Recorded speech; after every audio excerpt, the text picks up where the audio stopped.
Good day, gentlemen. This is a pre-recorded briefing made prior to your departure, in which, for security reasons of the highest importance, has been known on board during the mission. Now that you are in Jupiter's space and the entire crew is revived, it can be told.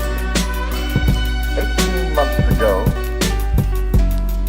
first evidence of intelligent life off the Earth was discovered. It was buried 40 feet below the lunar surface, near the crater Patron. Except for a single, very powerful radio emission aimed at Jupiter, the 4-million-year-old black monolith has remained completely inert. Its origin and purpose, still a total mystery.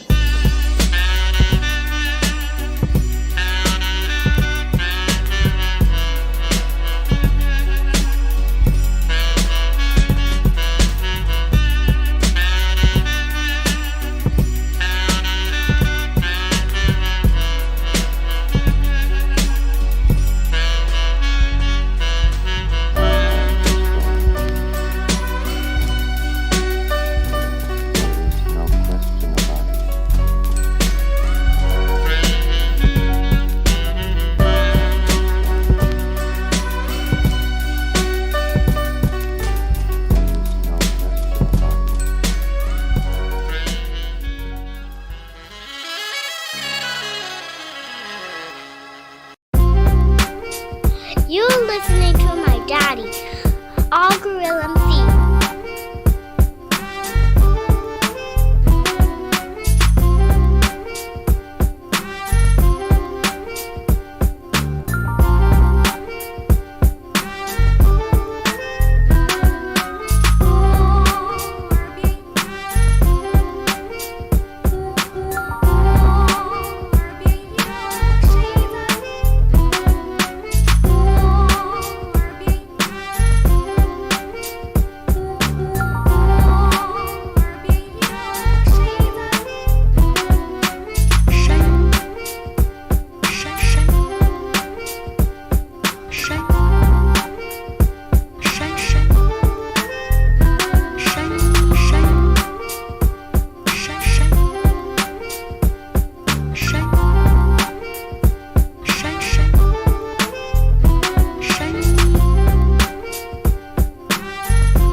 I'm the man, yes sir, that killed the bear barehanded so the people won't forget it. Getting money before I was legal to drink. I care what a broke nigga think. Just like the pack of Lewis. Look, everything I do so cold. I can do this, both eyes closed. Too short, I stay on my toes. About that guap boy, anything goes. Help the barrier, we outside. Help the barrier, we outside. Still tipping, baby, nothing changed. I'm still grinding over here, yeah. Still sliding through my own lane. Shorty, nothing funny over here. Dallas rain everywhere around me. Dream to get money. Made it through the storm, living sunny. Dreams came true, now we eating. I got more dreams to chase, gotta reach them. Trying to put a team together like the Hunger Games. Everybody crying together, we all came from Hunger. Oh, what's up, y'all?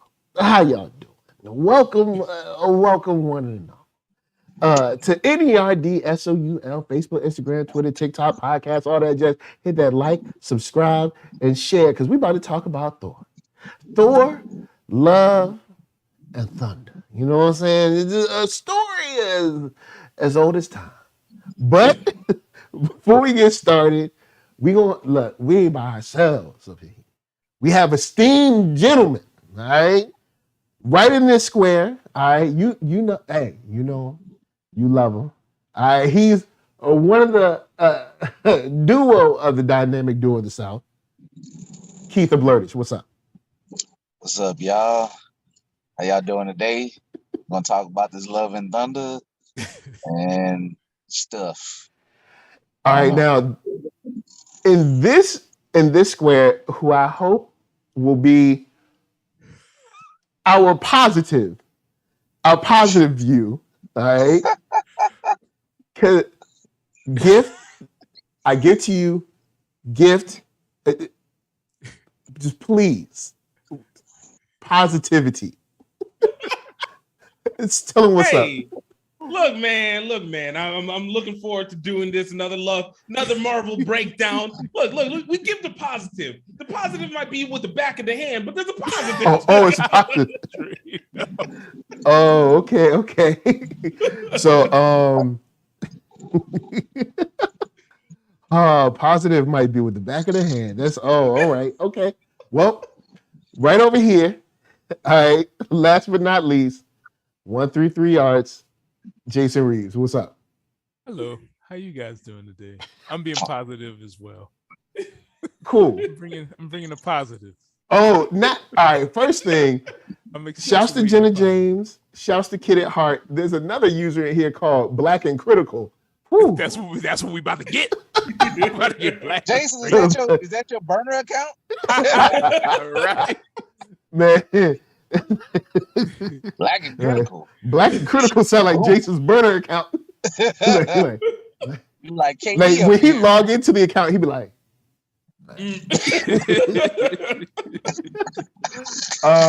Miss Janine, what's up? All right, so I'm gonna start this off. I'm gonna start this review off with this because we barbershop it up. We go anywhere we want with this movie. I'm gonna start it off with this. You know what?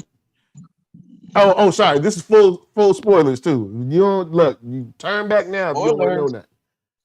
All right. And to be honest, they ain't much to spoil in this one. Even if I'm positive, they ain't really much to spoil. Okay, I'm gonna start with this. I do think that there are parts of this movie that are very cute, and just heartwarming. Yeah, that's it's heartwarming. I agree. Right. So I'll just throw that out there first, and then I'll give it to Gift. Gift, what were your first thoughts, ideas, feelings when the last frame left and we saw the credits roll? How are you feeling? I'm out here OCD scratching this part of my table because I got so much energy on this. But I'm gonna give it in the most complete way. Look. I enjoyed the movie. It was fun. But my gosh, all right, look. I know it was an 80s movie. I know it was Mel Brooks inspired. But when you say a Coke-inspired movie, all right, I'm talking about like, this was so much Thai. This was too much Thai. I like the comedy, but sometimes you got to bring it back. Look, Look, it was fun, but we gotta this is where the first time where I'm like, okay, I understand why WB always kept trying to put a hold on their directors on their movies. They overwent too far. This time Disney was like, hey, I'm giving you the full hands off. Hey man, look. Ty needs restrictions. Ty needs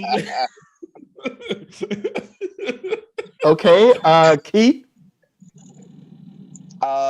My snap judgment on it.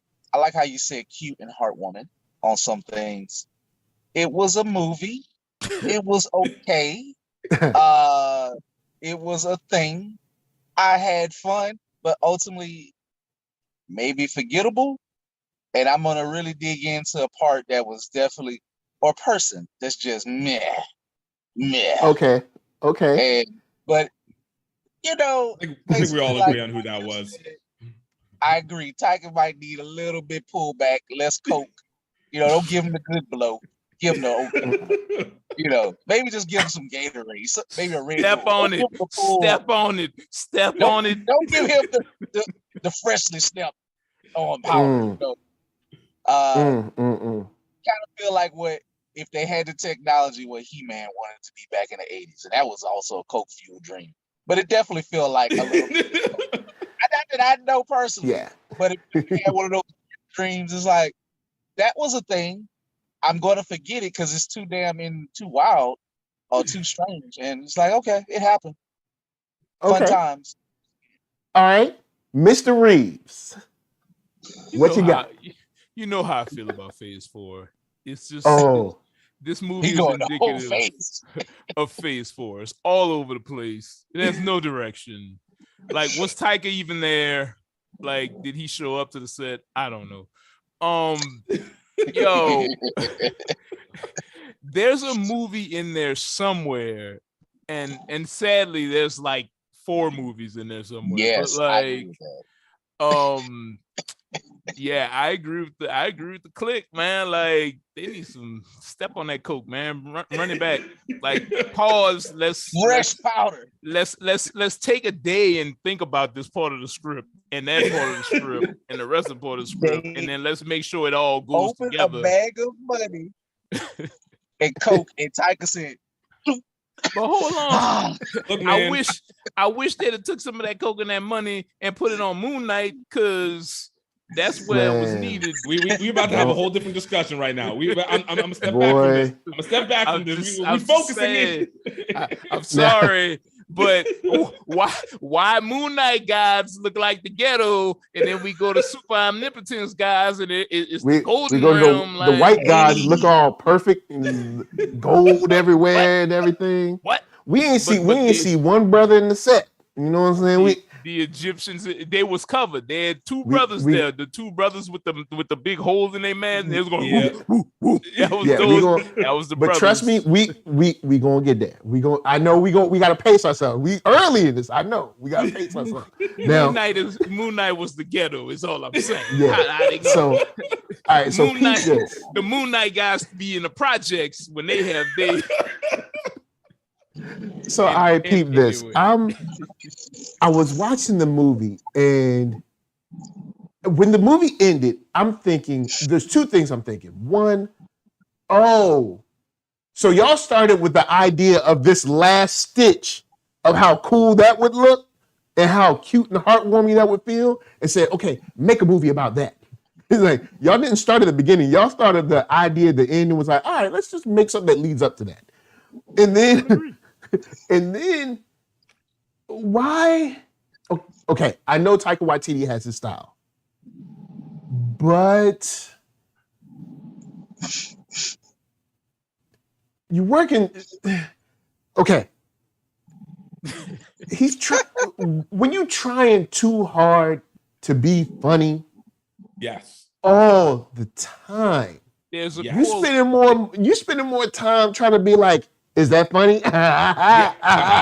spending more time doing that than making a story. This is what I was gonna say. I had thought about this before the show. I was like, you remember the Incredibles when they were like, if everybody's special, then no one's special. Right. If everything is funny, then none of that shit. Nothing's funny. And it ends up being kind of annoying, and it ends up looking like a gimmick. I was sitting, it totally looks like gimmick. I was sitting in there, and they had maybe 25, 30 people in there with me. Because, I go in the morning. I don't like crowds. Yep. But Amen. Amen. Right. I go at night with the first watches. I'm saying? You like to get hit in the head with ice and stuff. But I said the back. Man, listen, that's how you get shot. In Baton Rouge in Louisiana. Hey. Don't do it. But like wow. But I was in there with like 30 other people, maybe, roughly, and they literally laughed at one part. They only laughed at one part. Yeah. When the goats hit the planet thing, they thought they was going into the planet, but they hit the planet and they screamed like that. That's the only thing the people laughed at. Everything else was mad quiet. Yo, my theater did not laugh at one gag, and we got it. I'm sure they got it. Right. It wasn't. Okay, all right. It's not intelligent humor like that. But everybody got it. It was very stupid humor. I mean, that's why I go back again. I could see exactly where he was inspiring. I know this is Robin Hood Men in Tights. This is The Princess Bride. This is all. I could see exactly where he was trying to pull from. Not The Princess Bride. No. I'm talking about the inspiration. Funny. You're right. The inspiration. He's kind of sort of ripping that off. Exactly. Yeah. But it was yo, you see, look, I don't want to hit because I love my Kiwis, but this is also the problem that I have with Oceania humor. All right, y'all, it's too much. Australia, New Zealand, it's always too Dumb Thor has gotten old. Okay? Dumb Thor has gotten old. Like kind of like funny because he's Dumb Thor has gotten old. It has. So it's gotten old. The characters from Ragnarok are not funny anymore. They're just not. I'm sorry. I don't want to say this because if the movie is weird because the movie isn't particularly poorly made from a technical standpoint. Like they spent money. Yeah. But you're watching it and you're like poorly written. No, this was a parody movie. Poorly plotted. No, this was a parody movie of a Thor movie. That was what the problem was. It's a parody of Ragnarok. It's a parody of Ragnarok. And that was where the inherent problem is. You can't make a parody to make that your solid base. And that's why I think the Thor being dumb thing, I don't think there's a problem with that whenever he's dumb ironically. It's almost like with Dave Bautista's character from Guardians of the Galaxy. Like he's being direct, but he's just not understanding. There's ignorance and there's dumb. They turned Thor from being like, hey, I'm just unaware to being like straight Joey from Friends. Like it's just dumb for no reason. Like I feel like Ty actually watched Ghostbusters 2016 and was like, yo, Chris, let's amp that guy up more. All right, now hold on. I'm gonna say one thing. Taika, if you're out there watching the show, because I know you watch the show. I know. Look, when y'all be seeing these numbers in the chat, and y'all know Kevin Feige's there. Like he ain't gonna say nothing, but he there. All right, Taika Waititi, he there. All right, now peep this. If your movie makes someone evoke the name of a Ghostbusters 2016, it's not a good thing. Now hold on, I'm gonna hit the chat real quick. Why? All right. Shouts to ZSB Lou. Shouts to Jenna James. But why did Big Pain say, I haven't watched it yet, but it seems like one for Disney Plus? It's like I ain't seen it, but it looks like one for the streaming service. It's definitely a streamer. It definitely drops down to streamer. Like this is not a I go see this twice movie in the theater. Yo, Miss Janine said, Taika said, I'm giving you 6 different movies in one. Yes. He did. He really did. And to prove it, is it just me or did Christian Bale feel like I like Christian Bale in it. And I know we can get to that whenever, but I felt like he was going to set it off. We'll talk about it now. I feel like he was in his own movie and he was like, oh, I like where this is going. The next thing you know, Stupid Town. And it was like Christian Bale was like, oh, he felt the emotion. My daughter. Then it was like, oh yeah, you go, Thor. It felt like the beginning of the most expensive Adult Swim live action cartoon ever. Yes, Well, yes, that's when they brought up the fact that Gore was going to be in this. Oh, my bad. Sorry, you broke up a little bit. My bad. I didn't mean to cut across you. When they brought up that Gore was going to be in this, I was like, okay, because this is Disney. His name is the God Butcher. What are you going to let him do? Because this is Disney. What you're going to let him do is a whole bunch of stuff off screen. See, I mean, imagine how scary it would be if we at least saw him, like, even though they're lower gods, which we'll talk about the Gold Man in a second.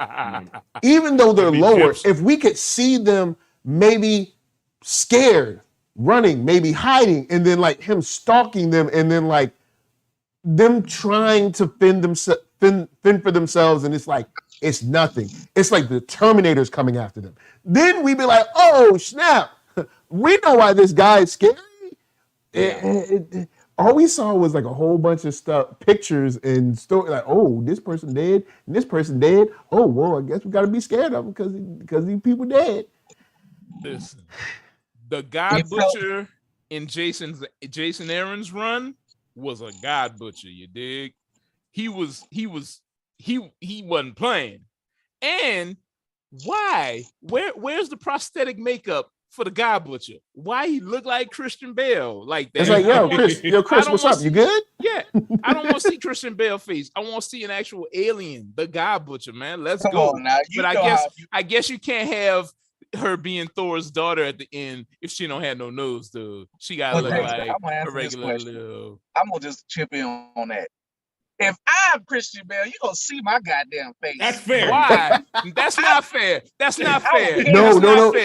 That's Jason, not fair. I'm on Jason's side with this. If you can be like, I'm Christian Bale and I'm willing to get to starve myself to look like I'm dead or something, then you can do enough to put makeup on. He wasn't Christian Bale in Vice. He was Disneyland in Vice. He like to go for them heavy award winners. And he should have did that this time. Yep. If an actor as good as Christian Bale can't make prosthetic makeup God Butcher fire, then something wrong. Like and that's not also fair. That's not a critique on him. I believe he could have done it. They should have did it. They didn't trust him to do it. Also, they made him ham it up in front of the kids. If he imagine if he didn't. I thought was funny. I genuinely believe that's imagine high. if he didn't ham it up in front of the kids. Imagine if we get a scene of him saying, "You like Thor, huh?" And they're like, "Thor's gonna stop you." Blah blah blah. Be like, "Well, I killed this one and this one and this one," and then goes into detail of maybe one of them. Then that's a whole different game. That's a whole different character, and you're like, oh. Now, of course, it's Disney. When they snatch them kids, I'm like, those kids are not in danger. Like, I was like, why do they do this? None of these kids are in danger. Why do they even need the kids if this dude out here killing God? You needed them for the gag in the end. You needed them for the gag in the end. I don't even think that's it. Look, I'm not gonna put Disney in this one, right? Because this one is, I've watched Disney go through. I see Miss Marvel. They actually show dude get stabbed and red blood. On a Moon Knight, they show people get slaughtered. On that's my a little bit. Even in Multiverse of Madness, it was like, I'm gonna slaughter you. Multiverse of Madness, you at least got to see like people's bodies blow up. Like Disney's been pushing the edges. This one is a tie thing. I really feel like he was like, well, they're doing a lot of dark stuff over there. Let's try and just get all nice and cute over here. Like he took the wrong time to get light. He was the wrong director for this one. Because I'm like, the guy's name is the God Butcher. God Butcher. He just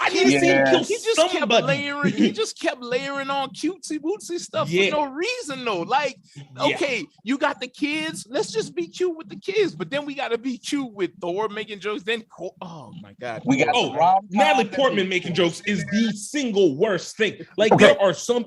We're not going here yet. No. You've opened up the floodgates. Natalie Portman Gift, Boo! go for it. Boo! Get her out of here. I'm so spoiled. Natalie Portman, you are a dramatic actress. Don't be doing no more comedy. All right. Is she a dramatic actress or is she just dramatic? I don't know if She's both. I think Natalie Portman is good. Radical. I think the problem is they didn't give her nothing to do. That's also true.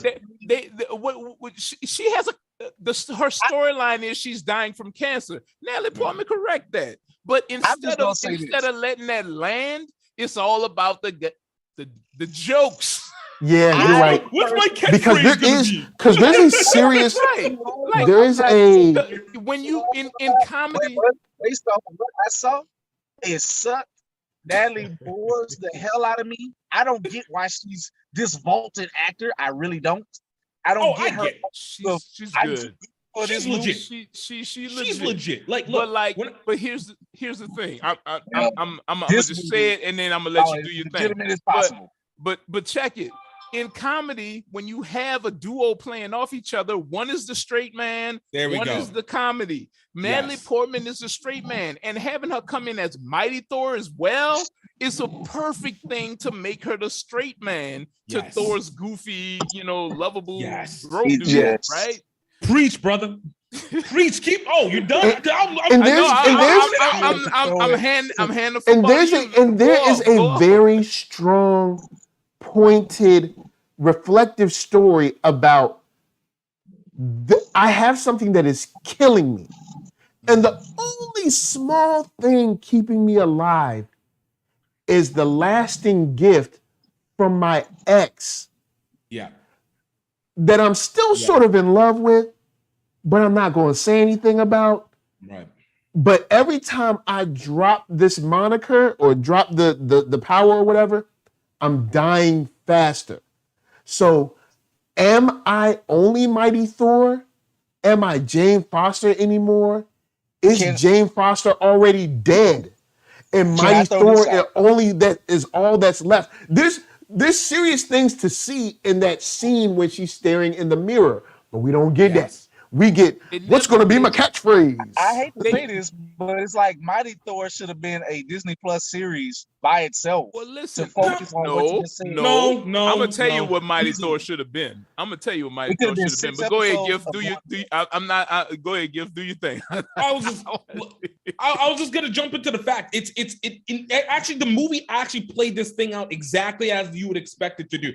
It tried to save it all to the end. Like, I'm literally seeing the formula of Ty be like, oh, I'm just going to do whatever I want to do for 3/4 of the movie because as long as I land the ending, we're going to be all good. And I'm like, yo, Ty, nah, you're not M. Night Shyamalan. I'm not giving you that disrespect. Wow. You're not about to try and trick me off of this. Nah, I'm giving you responsibility for these. I have respect. You an Oscar award-winning director, all right? I respect you. You give me a full movie of complicity. Not, I'm gonna wait to the end and then all of a sudden, the kids, which is the other thing I also realized, Disney trying to age us out. I see what's exactly the other thing happening. All these kids, they have no purpose except for trying to enter in these new little Gen Z kids over here.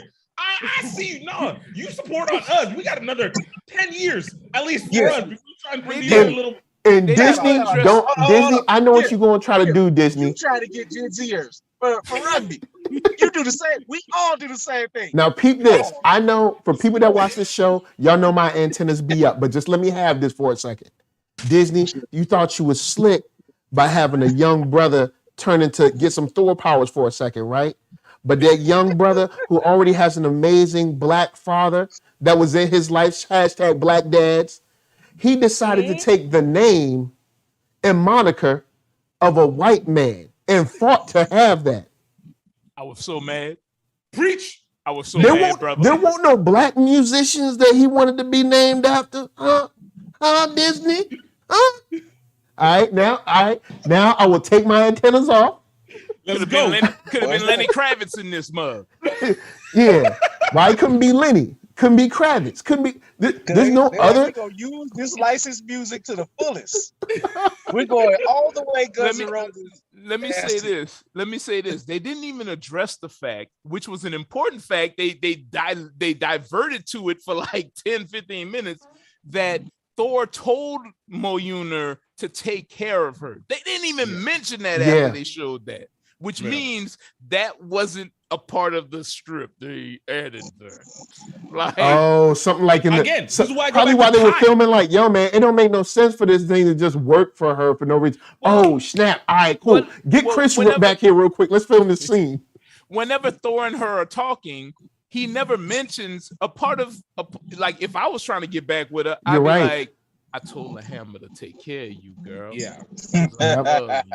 You know what I'm saying? Like, they never, she doesn't know that he did that. And don't you know, if y'all gonna go with the 90s, I know you love your rock and roll, Taika, but here's the thing. In the 90s, there's a whole bunch of R&B for him to be like, girl, I'm still in love with you. And I love you so much. That's why I made sure that this hammer took care of you and kept you safe. You know what I'm saying? Still, could have been Love Jones on the boat. You know what I'm saying? But you ain't, but you're not there though. Right. Again, this is where I go back to. I can't blame Disney. I can't blame Feige. I 100% put this on Ty. There's all Ty. Look, you know why 90s comes out like 80s? Because the 90s for us was the 80s for New Zealand. All right, they all hold 5-10 years behind everything. Oh right? yeah, this whole grown-up process is based off of like, yo, we still watching Conan the Barbarian while we were already way down here over with freaking Demolition Man. Like he was behind. God damn. Yo.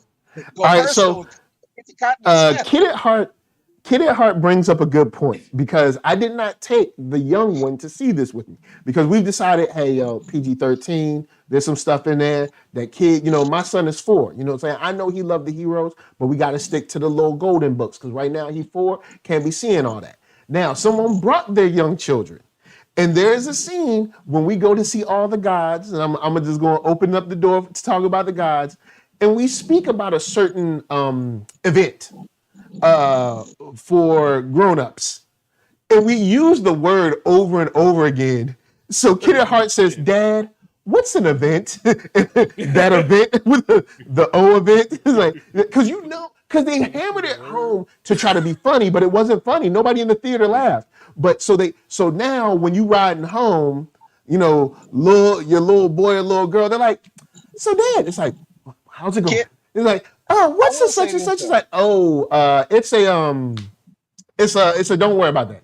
Like, can I say, as far as making it's a group hug fest. Can I say, as far as making me laugh, I enjoy. I be just telling him when he asks me, so I don't know. I did enjoy Russell Crowe Zeus saying, "You're not invited." When he whispered to him, when he's like, "Oh, you're not invited to the thing," and I was like, I just like that part, because Zeus was a whole coward. We can't say the word. Well, y'all can. I'm around somebody, but y'all can say. The word in and of itself is not sexual. I'm just trying to respect the YouTube. All right, I just make it show. But yeah, Zeus was cowardly. Just on YouTube. But Zeus was so classic. This ain't my channel, Jason. I'll check it with we try to keep it family. We try to keep it all ages, but you know, we understand, you know what I'm saying? Little things slip from here and there. You know what I'm saying? Hey, what can you do? It's written in the chat for the children to see. Jason calling me out. See how most people do you? I'm calling the world out. Not calling you out. So SM Down says my theater was laughing hard on the comedy parts, and so was I. Okay, cool. I'm surprised. So you know what I'm saying? I guess it depends on where. Zeus is funny to me. I'm sorry. I love Zeus. It was funny. Zeus, I was just like, Zeus, I guess, hit me on one of those situations where it's like, yeah, you thought he was all that till you see him up close, and then but all that. That was a like, don't meet your heroes kind of thing. If I mean, they actually referenced that. If I was a Greek person, I would have been hit hard, because they didn't make it like Spartan Zeus. No, they went Athens Zeus. They went we theologists and messing with them Jovans to say, I'm gonna go a different language. Yo. Like whenever he had shorties. Came out, and he did that little spin when he was like doing this. I was like, yo, this is a parody movie. Man, this is a parody movie. I was laughing, don't get me wrong, but this is a parody movie. Homie came out with the Harlem Globetrotters for the lightning bolt.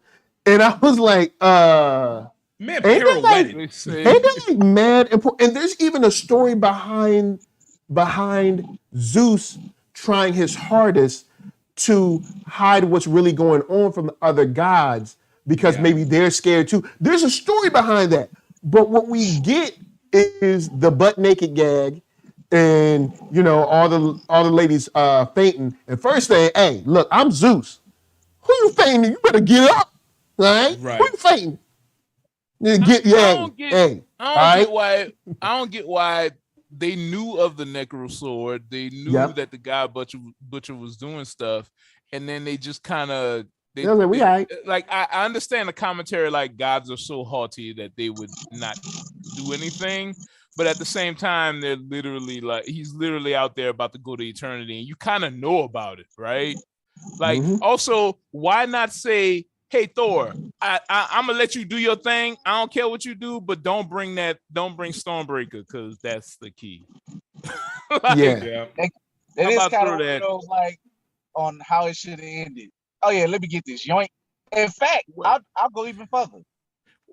We know Zeus is good for sending people to their death in these unknown missions.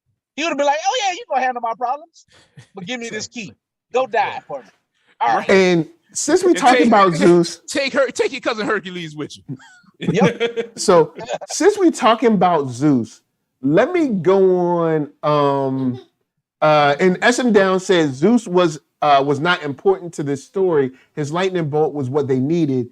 But was it though? Well, here's my thing that kind of upset me about Zeus. Just as powerful as Stormbreaker. Here's the thing that got me about Zeus.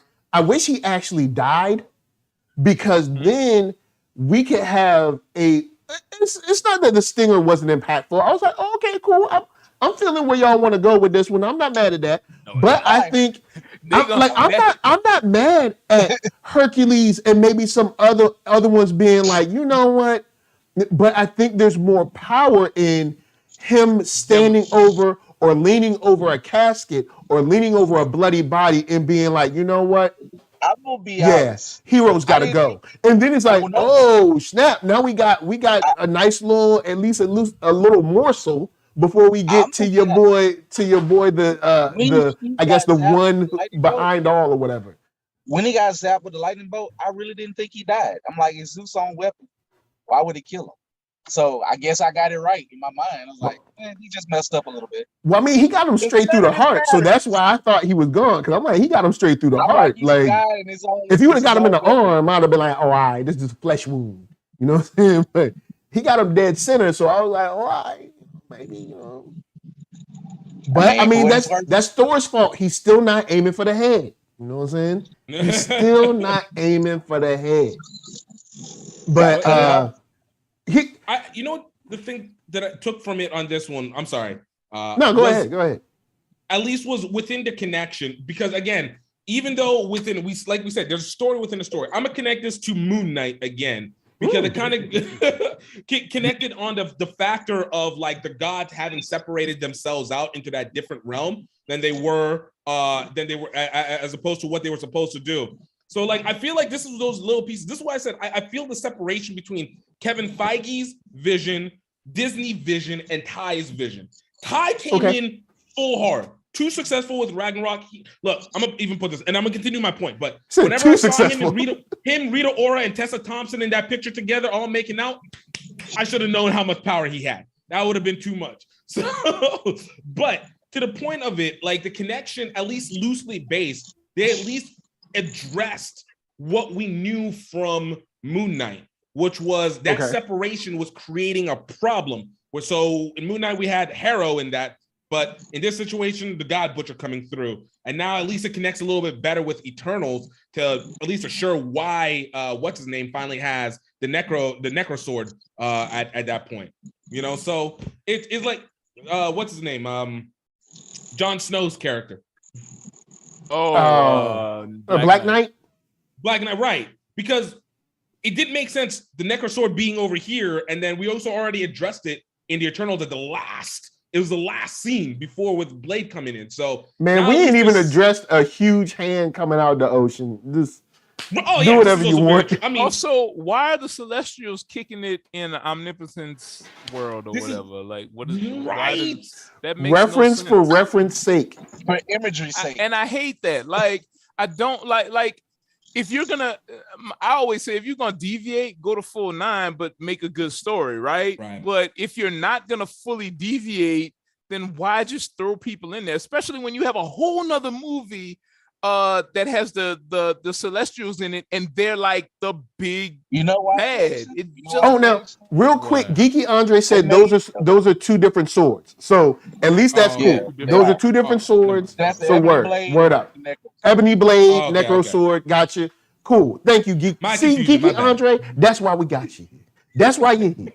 You're here, you got them Google fingers in your ready. Say they 2 different swords now until Taika is like, nah, it's the same sword, yo.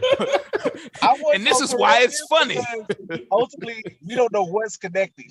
So I was like, but yeah. You had to like I said on the Moon Knight show, yo. They sold us on a decade of things that connect and go somewhere that are leading to a place, and it's very jarring to just throw stuff at the wall now, and especially when it's not sticking. I guess the only thing that maybe they're gonna fall back and say that this is all due to everything that went on in Loki. Maybe they'll be like, well, the reason why Phase 4 has felt this way. Believe it. See, look, I question how much faith. I'm sorry. I'll say this. I wanna temper everybody's expectations because I think we got one more Marvel movie this year, and I'm just saying. Oh Lord. Oh man, look. Okay. If they don't drop Guardians by San Diego, my expectations going to the bottom. Look, I'm gonna tell y'all like this. I'm with Mike on this one. Temper your expectations. I'm gonna tell y'all like this. Don't come here on Sunday for a review of Black Panther 2 because it's not gonna be here. Because we ain't seen a trailer yet.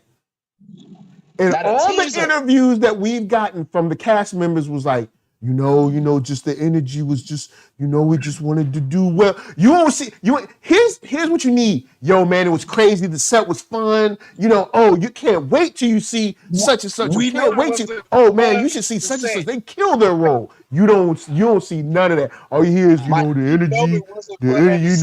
We did what we could, I love my people. With old girl tripping on the set. I love my people, Ryan Coogler, and I want them to do well. I ain't gonna take a black man down. I ain't gonna do that. Exactly, and I want them to do well. I want the whole cast to do well, and I like the Namor versus Wakanda thing. That's an interest that could be an interesting thing, but the Phase 4 is not giving me no hope, bro.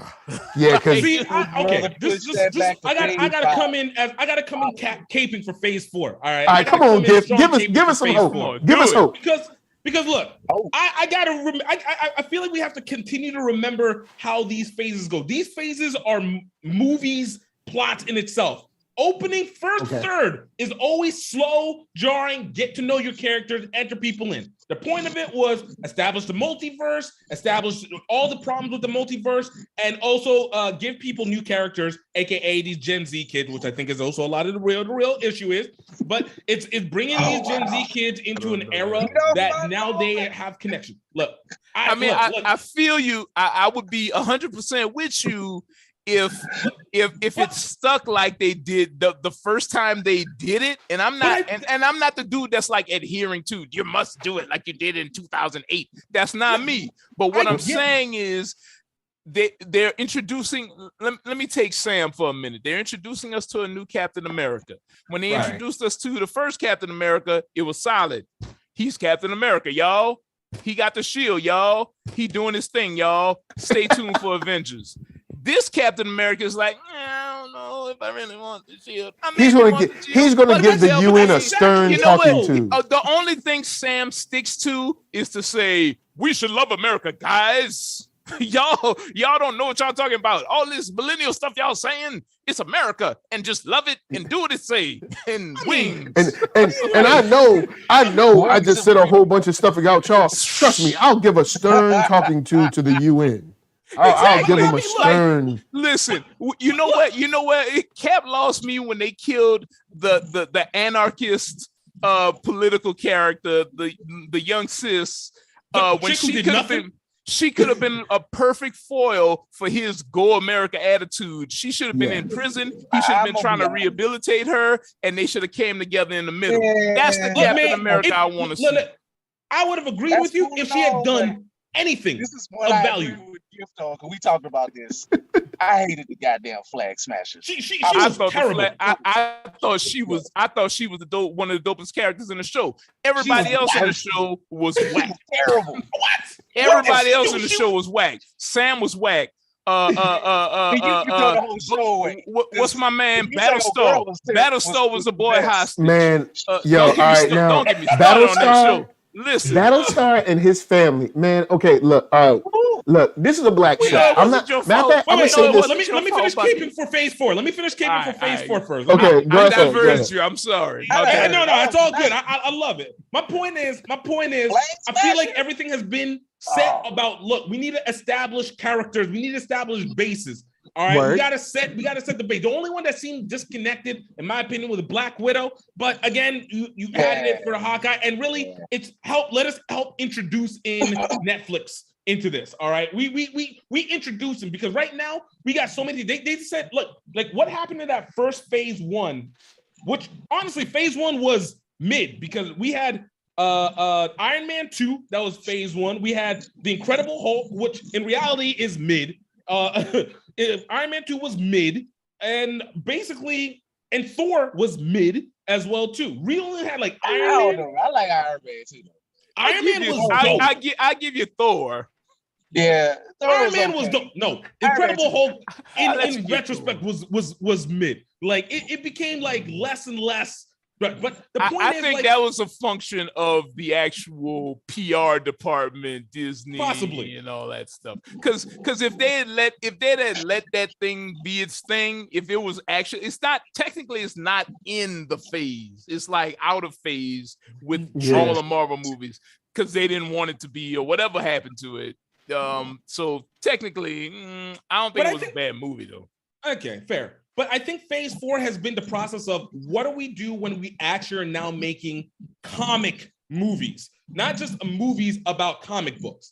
It's comic movies, and it's the hardest transition because everything has been of the 2010s and early and mid to late 2000s has been how do we establish everything in our reality? How do we continue to be realistic in here? And now we're entering into a point where you can't be realistic and have characters. I don't agree with you at all on that particular point because that's their style. It's taking every piece of lore and mythos they have and then funneling it through that lens of realistic superheroes, a la Captain America, a la Iron Man. And I think that's a good process. It's a great process to do. So when you start getting goofy with it, when you start making comic books, you don't want to. I don't think that's the right move, and that's why we murking this movie right now because this movie was the extreme high of this. Right, I feel it had no filter down through that process that they normally have, and that's 100%. I think that's the issue. That's one of the issues anyway. All right, now I want to jump in real quick with some love, shouting out to some love for the homie Nate Miller, you know what I'm saying? Dog like Nate. I'm gonna put his tweet up in the chat and I'm gonna read the tweet real quick. It says, I had hoped for something more original, but Love and Thunder is a pretty good James Gunn impersonation by Taika Waititi. It was fun, but I don't see myself rewatching it anytime soon. I agree with that. While I was in the theater, I was like, man, this dude just made me think that James Gunn was dope. I was like, man, you try to be James Gunn so hard, and James Gunn is killing you right now. Antoine Allen said, Go ahead. You know how I feel about Guardians and Suicide Squad, but I was like, I will watch those 10 times before I go back to this. Yo, all right. So Antoine Allen said Thor 4 is the most campiest, goofy work they've done since Howard the Duck. Now, bruh. All right, hold up. Let me think. Let me think about that for a second. Well, that ain't Mark. That ain't MCU. Neither was Howard the Duck. Well, that's what they were licensing out. So it was somebody said, of course, it references to Howard Duck. When did that happen? Coke-filled 80s. What is this referencing? Coke-filled 80s. There is there's no coincidence here. Let me go out on a limb. Let me say I actually like Howard the Duck. It's just like it's one of my movies that I can always watch. I just like it. But it's not as bad as people front on it. Somebody said Batman and Robin was the comparison. So I'm gonna let y'all hold up. All right, I'm gonna have to stop. Now I am not a Phase 4 apologist, but I'm gonna have to stop the truck. Stop it. Stop it. It wasn't me. Y'all haven't seen Batman and Robin in a long time. Trust me. Facts. Arcatron and I rewatched it like a couple years ago. That movie is Walmart $2 binge. This is what I will say. This is what I will say though. This is what I will say in Batman and Robin's defense. Not that I like the movie at all. Batman and Robin was a story. You know what I'm saying? It had a plot. You know what I'm saying? It had a beginning, middle, and end. It did. It had a beginning, middle, and end. Did it have a plot? It did. Poison Ivy. Wasn't good. It had one. I'm not saying exactly. I'm not saying it was good. I'm just saying it had a structure. It had a structure where this movie did not. Yo, it had Shorty from Clueless up in that joint. Alfred, baby. Baby. It's your Silverstone, yo. And then it had Robin. He was like, he got mad. He went off on his own, and he fought that crew of the bad guys. But it was like sparks flying. Bruh, watch it again. That movie had an all-star cast, my dude. Drew Barrymore. It actually does have an all-star cast. That was a commercial for Visa. All right. I'm about to say, I will say the bad credit card is what sets it apart from everything. He turned around and showed him I don't know, tighten up his butt muscles. This movie has it all. I'm telling you, Batman and Robin. The documentary of why Batman and Robin the way it is. Because of McDonald's. Listen to Joel Schumacher talk about it and why the studio made it and how they made it. It's like why y'all not letting the back card be great? He was stunting before before Baby was stunting. Yeah, man pulled out the card like I got the back card, baby. What you got? The number one stunner, huh? The number one stunner. Before Baby. Come on now. Man, look. I'd have heard it all tonight.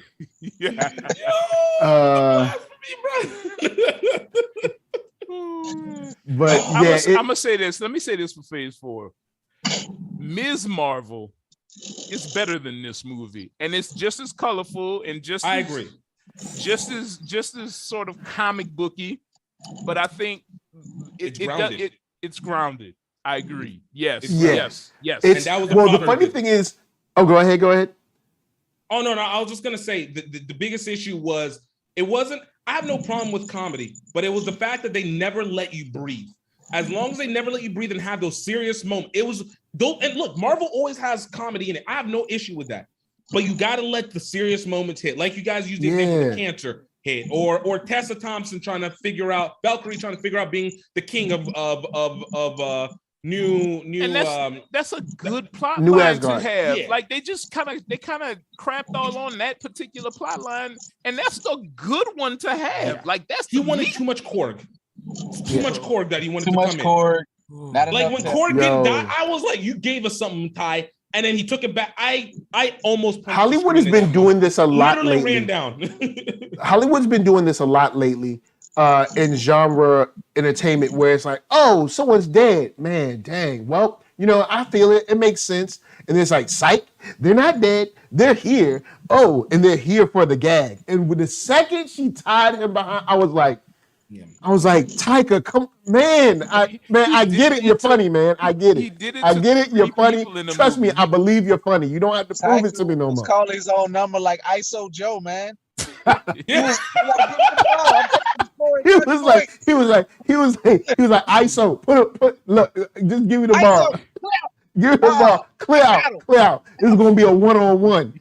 It's like, bruh, there's 10 people out here. It's gonna be one-on-one. Clear out. 30 tonight. I don't care if we lose. I got 80. That's what the interview's been like. Yo, man, like Taika, this man, when she tied his head behind, they could have just let him die and let the moment be like, oh snap, we lost one. So we just not commenting on a black woman disrespecting her braids like that. Oh yeah. A sister ain't gonna look. Okay, it looked like she had micros. Now let me tell you, it takes like a month to do micro braids. All right, so I'm telling you, she's not okay. It don't take that long. You know, once they get pulled a certain way, they can pop out. Ain't no black woman tying no rock. Ain't no sisters is gonna put. To be fair, and shout out to my brother Gift right here.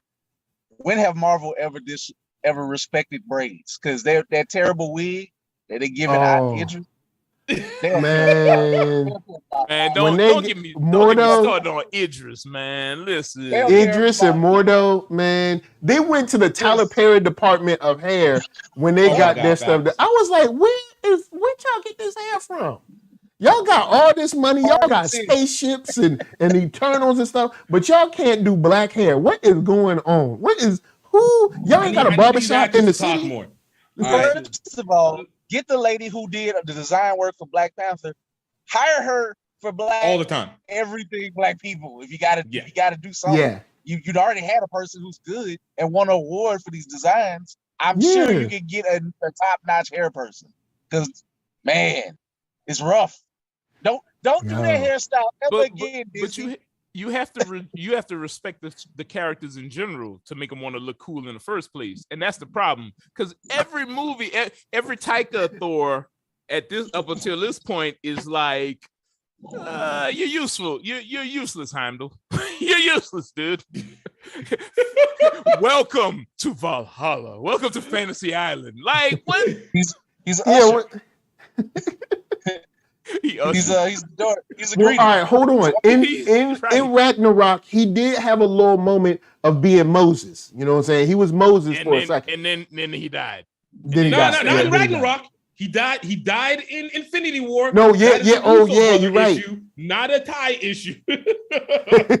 He said, "Yo, if it won't for him, we all be dead because he sent the Hulk back." You know what I'm saying? If it won't for the blood, of Heimdall, we'd all be gone. You know what I'm saying? Pause. What you mean? How would we be gone? The Hulk got beat up, and then he got scared. He sent Hulk back to be like, "Hey, y'all, Thanos coming." You know what I'm saying? He was like, "Omar coming, and everybody put their money away. He literally got there 10 minutes before Thanos. Hey, if you want to blame somebody, blame Gamora because she was useless. She ain't know nothing about her daddy. Right. Oh man, that's not her real daddy. You ain't my daddy. You know there's at least one day when she said you ain't my daddy. That's her stepdaddy. What's she supposed to do about that? Not even her stepdaddy. He just kidnapped the nobody kid. Be knowing they stepdaddy. That was her. That might have been her real daddy. She was little when he kidnapped her.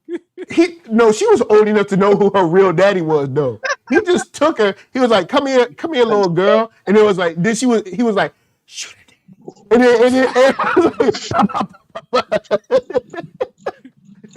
he was like, "Don't worry about your daddy dying. Look at this knife." Gamora didn't have a choice. She was a hostage, man. Hulk that was strong Stockholm syndrome. Right. The Hulk was absolutely useless.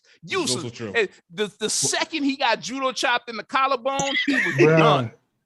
Yo, and I was feeling good for a second. He never came back again. No more. Till this day, he has never. He was like, the Hulk was like, "I'm done. Me no want problems." Like, look, all right. So the Hulk came out. Hurts, man. It hurts. Because I remember watching the movie, right? And Loki was like, we got a Hulk. And Hulk came in. Oh, Hulk was like, bam, bam, bam, bam, clash. And I was like, oh, snap. Yo, Thanos getting that work. Go, he gonna learn today. Yeah. And then Thanos said, yo, the dude with the hammer, he was like, don't, the Ebony Maw was like, don't even worry, bro. Don't worry. Chill. No, Thanos was like, cat. And then Hulk was like, nah, bro. Nah, Banner, you on this your was own. This was the Hulk one weakness right here. This kryptonite. That's that kryptonite. He hit him with that judo chop. It was over. And it's garbage because I know dudes that them broke their collarbone. They still playing ball today. Yo, the Hulk stopped. He quit. He slammed the Hulk down like I throw garbage in the dumpster. That's how he slammed him down. It was not hard. He was like, "Oh, you got strength, right? Well, let me show you what technique looks like." It was like when you work at like KFC or McDonald's and you buy it's like 12:30 and you about to get off and it's the last bag. Wow. Get the hell out of here. Yo, he slammed him so hard. Like all of our faith, our collective MCU faith in the Hulk got slammed at the same time. When he slammed the Hulk, we was all just like, "That's a good run." It's over. Wasn't that the beauty of it though? The Hulk went upstairs like Judy from Family Matters. Right? Never came back down. Never came back down. So nah, bro, we done. We out. My contract's over. Y'all didn't re-sign me. Y'all didn't re-sign my contract, so I'm out. He beat the Banner into Hulk. Right? He beat the brains of the Hulk. He beat the Hulk civilized. The Hulk was civilized after that. The Hulk was like, I don't get angry no more for that kind of stuff, yo. Like, he's like, he was. We can always talk out. I gotta get it solved. Yo, old boy tried to power up. And the Hulk literally just said no and went back home. He just said no. Even Banner called him out. It was the Joe Jackson effect. Yo, Thanos took him from Joe Jackson. Hulk was like, y'all be safe. I don't know what y'all gonna do, but I ain't coming out there. Speaking of Joe Jackson, Thanos was like Joe Jackson, and Hulk was like Michael Jackson when he said, "How much you buy it for? A nickel? How much you sell it for? A nickel?" He was like, "Boy, get No, see, Michael Jackson had heart. Michael Jackson told him something and ran. The Hulk ain't do none of that. The Hulk just quit.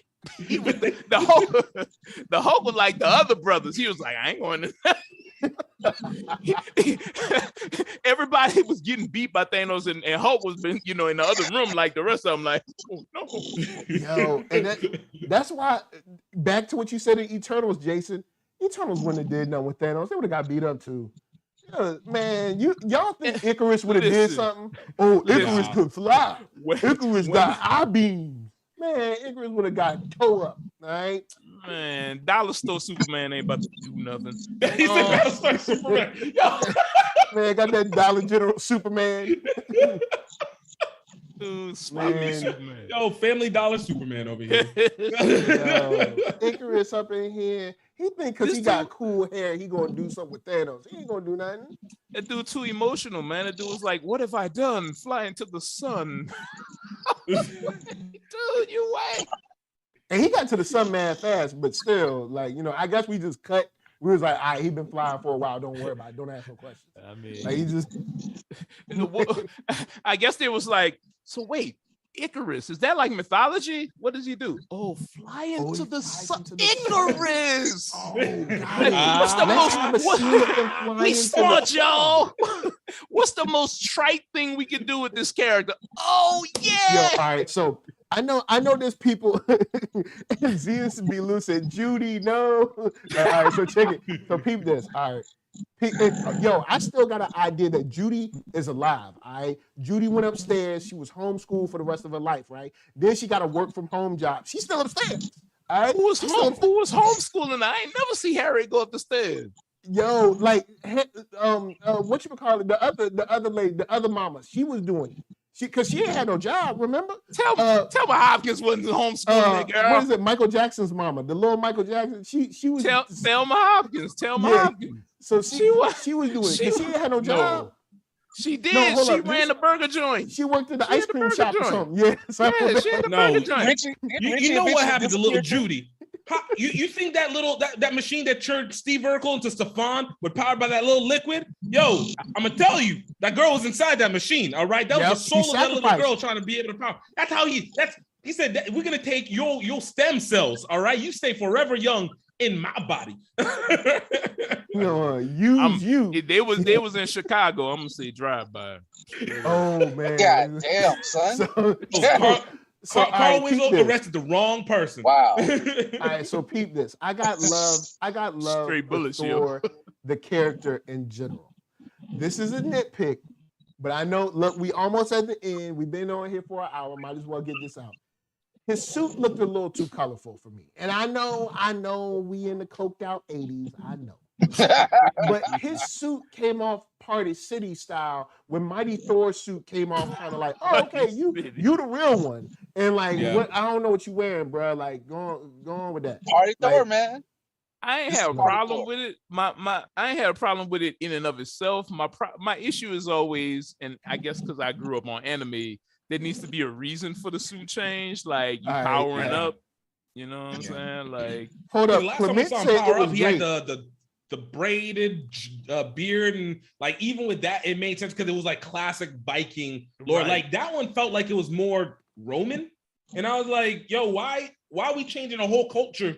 And I was like, I get the wingtips, but it's like, yo, you look like a gladiator more so than you look keep like. Answer your own question. Coked out, man. Coked out. You already answered. But I think there's no coherence. Isn't there a Thor costume that looks like that? Like, wasn't that Thunderstrike's costume at some point or something? There's some heavy Thunderstrike vibes with the rock and roll Thunderstrike's costume with the rock and roll stuff, because Thunderstrike himself was a joke. But that was like the 90s Thunderstrike. But I think they had didn't they have another Thunderstrike, more Thorish costume before, and they had gold in it? I think so. I don't. But his like whole thing was just like, this is the terrible version of Thor, so we're gonna play it for jokes because it's Thunderstrike. He was garbage. Nobody cares about him. It was garbage. Give that hammer back. He was a little bit on the garbage tip. It like, okay, so all right, we get this movie that is, it's like like I can't remember who said it, but 6 movies in one. I guess it was like pick it, but you know what? We not done. We got Clement Bryant. All right, now first thing I want to introduce to you, because this man is not just Clement Bryant no more. All right, the last time we saw this young brother, he was by himself. He was by himself. He was just a man by himself. But now this man has joined, all right, with a lovely young lady, and is now exhibited black love. So I want to give it up to Clement Bryant. You know what I'm saying? Hey, look, hey, congratulations, bro. Congratulations. You know what I'm saying? Black love. That's what it's all about. And also, because since he's back here, I ain't going to skip over it. This man, TIE fighter pilot, also known as the snowboarding champion of 2019, Shaun White, 2020's world champion snowboarding of the world, and he's also wakeboarding champion and the world's most interested man. So interested that they made a fragrance after him in Old Spice. All right, I present to you Clement Bryant. What's up? Wait, am I Luke Hemsworth or whatever Hemsworth's brother is that has Old Spice ad in the movie? The other Hemsworth brother that's like, hey Luke. Anyways, I literally just got back from Palm Springs. Yesterday was my birthday. Happy birthday, man. Belated, but appreciate it. Happy birthday, my brother. Thanks. So you said that you love this movie. I fucking loved it. If you would please take the floor and explain to us why you love this. I loved it for entirely different reasons that a lot of people are going to love it. I feel like for me, this movie was tailor-made for me. The 80s themes, the 80s tracks, like it was. I grew up listening to Led Zeppelin. I grew up listening to Metallica, AC/DC. Like I didn't live. I had like an inferior child. I grew up listening to trance music. I ended up listening to like house and all that kind of stuff because of my father. What up? This movie, combined with the comedy and the romantic comedy aspects and the cancer storyline, I felt like this movie just hit the right note for me. Because also like I didn't think I was gonna get to see the mighty Thor take, which that run, if you haven't read that run, is a really good run. It's like one of my favorite runs in comics. I almost wish I didn't read it. I haven't really read it. good. Sorry. Because they ruined it. Like I watched. I'm not gonna give you the spoilers, but like I read the spoilers. It's okay. We've been spoiling all day. Yeah, we spoiled the whole movie. But like we did stingers and everything. But it was very much like I read that first issue and I couldn't stop reading it. And this is like by the time like 10 issues were read, so like I feel like they adapted the perfect elements for that story to make it work in this film. My one criticism is that they did not see a lot of gore. That was my one criticism on the movie. Bale did a great job being a villain. Needed 30 more minutes of gore. What? Yeah. I needed 30 more minutes of gore. Yeah. I feel like I don't know why like they made this movie shorter than all the rest of the Marvel movies. Like usually the average time has been about 2 hours. This one's like 145, 154, something like that. And so like, and that's with credits. So I was like, okay, that's weird. But like, I felt like they left a lot of stuff on the cutting room floor that could have added to the story, especially gore story. But I just love the movie.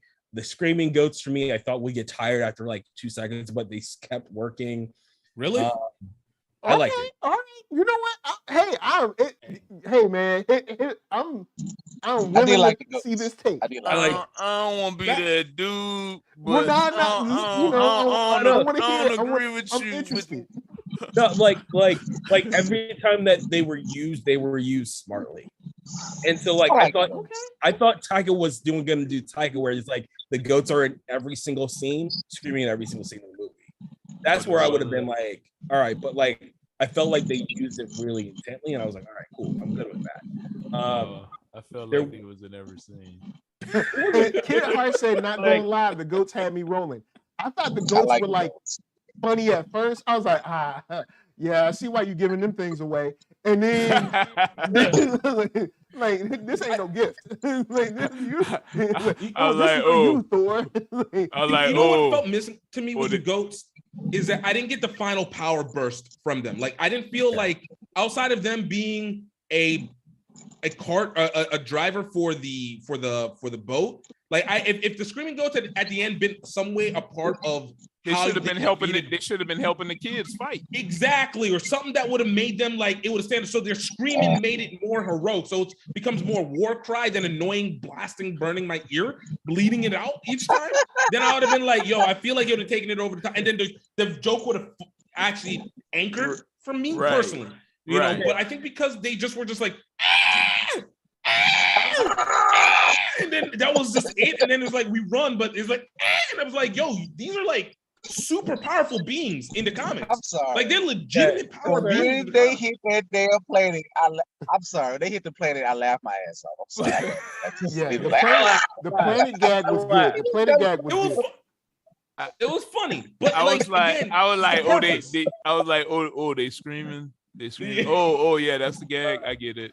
Yeah. Oh, they screaming. Like, for me, I don't know. There was a really good emotional through line with, you know, how they kind of continued Heimdall's storyline through his son. Yeah, and I really like that element of it.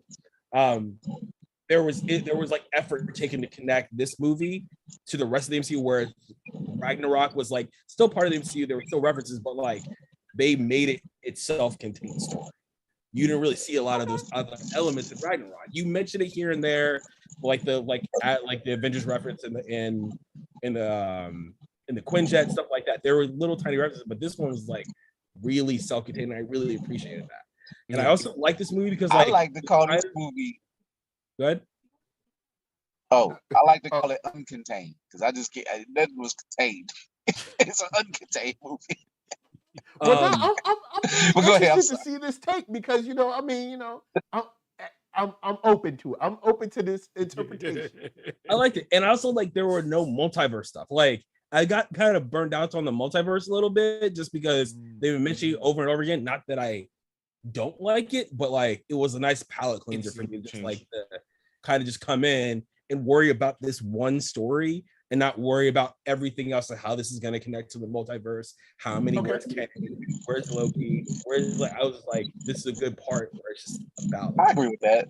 I will say this, and this is the other part why I say I cape for the Phase 4, is because Phase 4 also has been trying to show us the different layers, which is what they kind of hinted on a little bit at the end of Endgame and with, unfortunately, Captain Marvel and in Infinity War, but it was like the different levels of characters. We're having our Celestials, our Ethereals, let me call it correctly. The Ethereal level, we have our space level, we have our upper ground, our sky level, and then our legitimate ground level characters. And we're trying to bring everything all coming at the same time, which is why I say it's a comic book element of trying to give us everything, but also segment them all out so that we can understand, which I get is why it feels so disconnected, where everything, like, why do you have the Eternals when you also have WandaVision? Why do you have Falcon and the Winter Soldier when you also have, freaking Shang-Chi? And so, like, it's setting up all these base level characters so that we're basically, whenever we all know is going to happen, Secret Wars. Yes. Like, we all know it's going to the same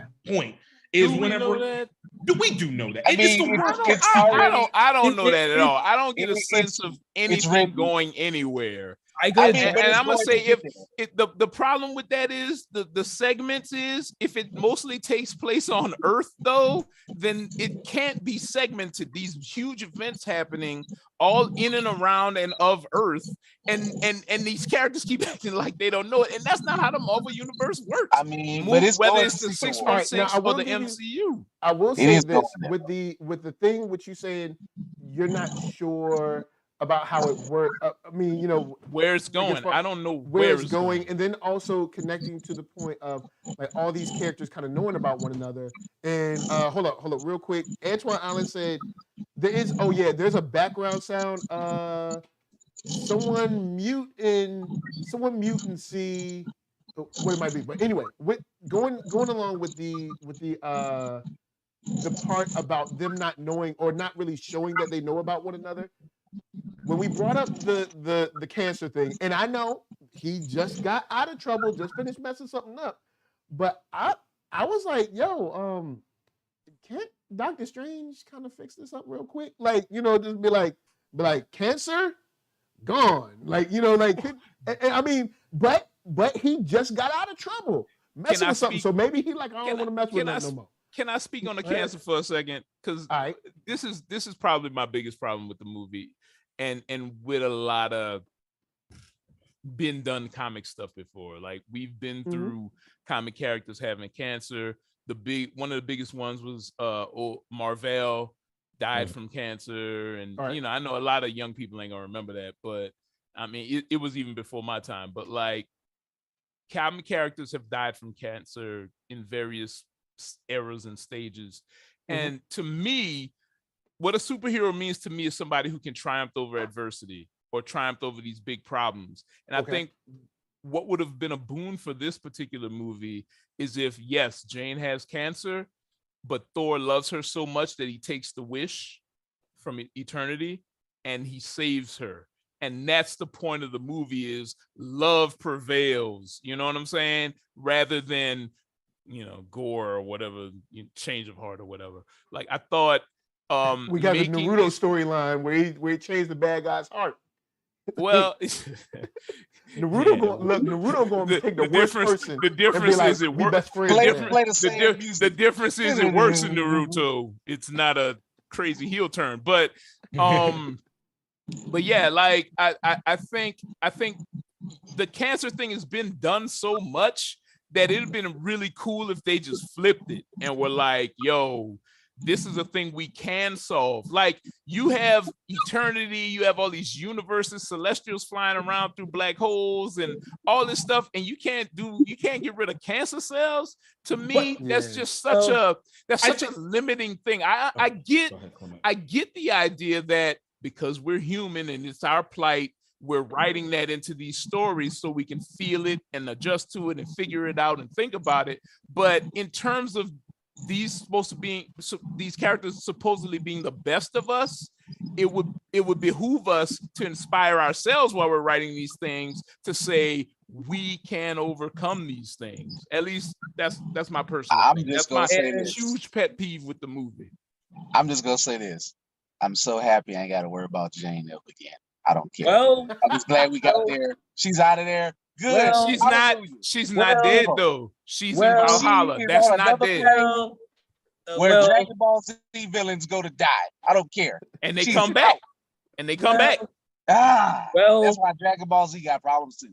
But anyway. Don't you do it. Don't you do that today. Don't you do that today. I just said it. Wait. Don't you do it. Wait. We might see So in that run. In the chat, they say Gore's heart grew 3 sizes that day. Okay. Good. Okay. All right, go on, Clement. Go ahead.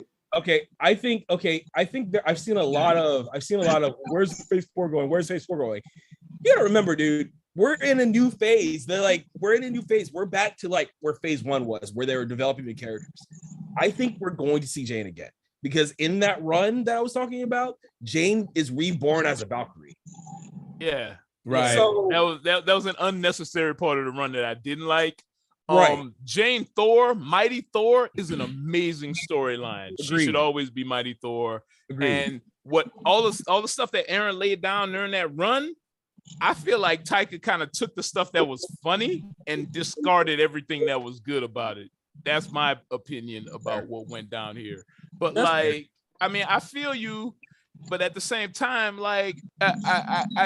so even in phase 1, first movie, Nick Fury walks by and says Avengers Initiative and everybody goes crazy. We don't have that scene. Down. We don't have that scene in any of these movies. I don't think we can have that scene in these movies, though. Why not? Go ahead. But also, I think it could be a retroactive thing where, I think the most important post-credit scene that we've seen thus far has probably been the Claire reveal of Doctor Strange 2. Claire reveal or the reveal of what's his name, Thor's brother in Eternals. I think the biggest thing was Loki. Honestly, for me, that would be. That's the only one I liked. I'm honestly not. Usually, you know how we usually get 2 stingers, and maybe you. Yeah. With me, I usually like one. Don't like. It's either one in one, or I don't like either of them. I actually didn't mind either of these. Idris's hair, nah. But at least I was like, you know what? Look, she's in Valhalla. She made it to heaven or the heavenly realm. Cool. Her story's done. I'm proud of her. I'm happy for her. Great. And actually, even though, I'll say this and I'll say one thing to follow. I like the Hercules thing of you know what? We need to show these people why they need to worship us and not them and bring the pain. But knowing Disney Marvel or Marvel under Disney, they ain't gonna bring the pain. They're not gonna do nothing with now that at the same time, I am a kid that grew up on action movies. Terminator 2, Aliens, True Lies, Demolition Man. 3. I want to see blood and explosions and car chases and cool stuff. And I know you can't do all that. I understand. But when you close the shot of Hercules hitting the hammer, I want to see someone take that hammer to the face. For real. I guarantee you, next Thor movie, it's gonna be over in 5 minutes, and they're gonna have some shawarma and drink mead together. I guarantee you. They're gonna have some great. Some great together. I'd like to have at least more than one movie. And I ain't say you got to drag it out into a trilogy, but maybe more than one movie, or have God show up in more than one movie being like, look, we don't like what y'all heroes is doing. Y'all taking away our worship, blah, blah, blah, this, that, and the third. And we're essentially here to exterminate you. I think that would be a great secondary villain to, of course, becoming Kang, to kind of keep us busy while Kang is doing whatever machinations he's doing. Because you're talking about gods.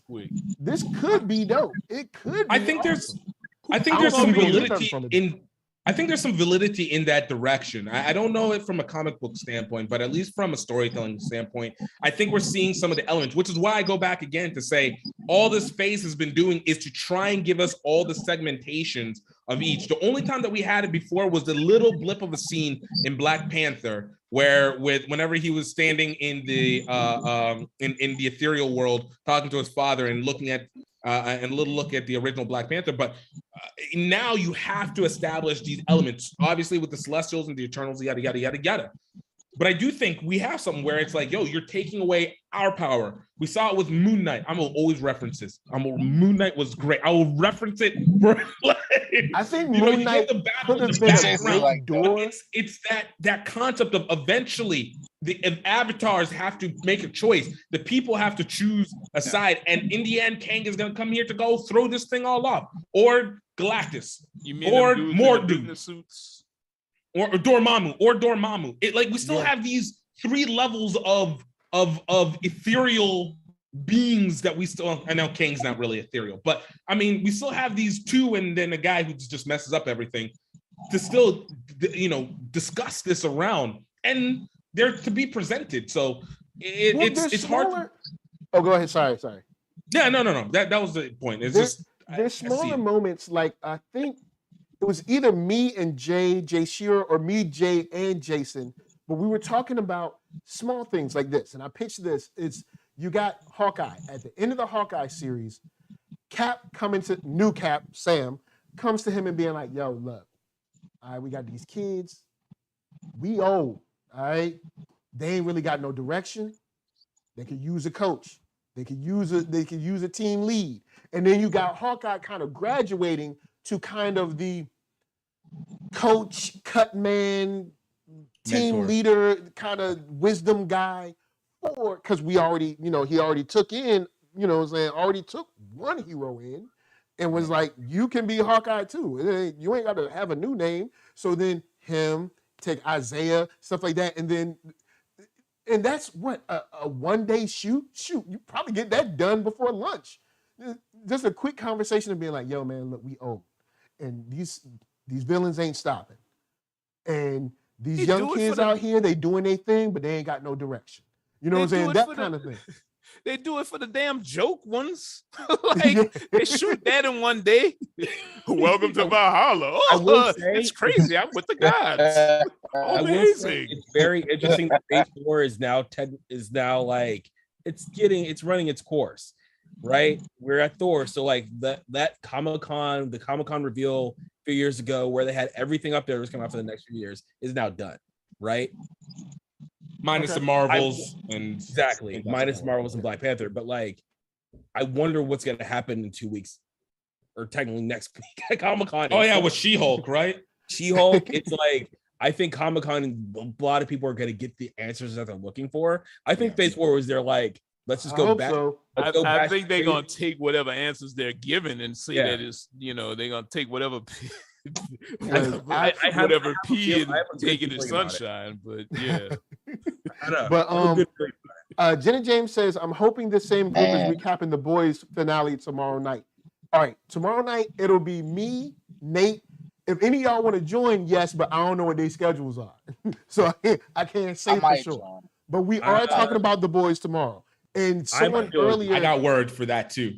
Yeah, someone earlier brought up the Boys and brought up Stranger Things 4, and it's ZSB Lou said, look, good written shows like The Boys, Stranger Things, and to some extent the old Netflix Marvel shows like Daredevil and Punisher have made me see through the mediocre written Phase 4 shows / films.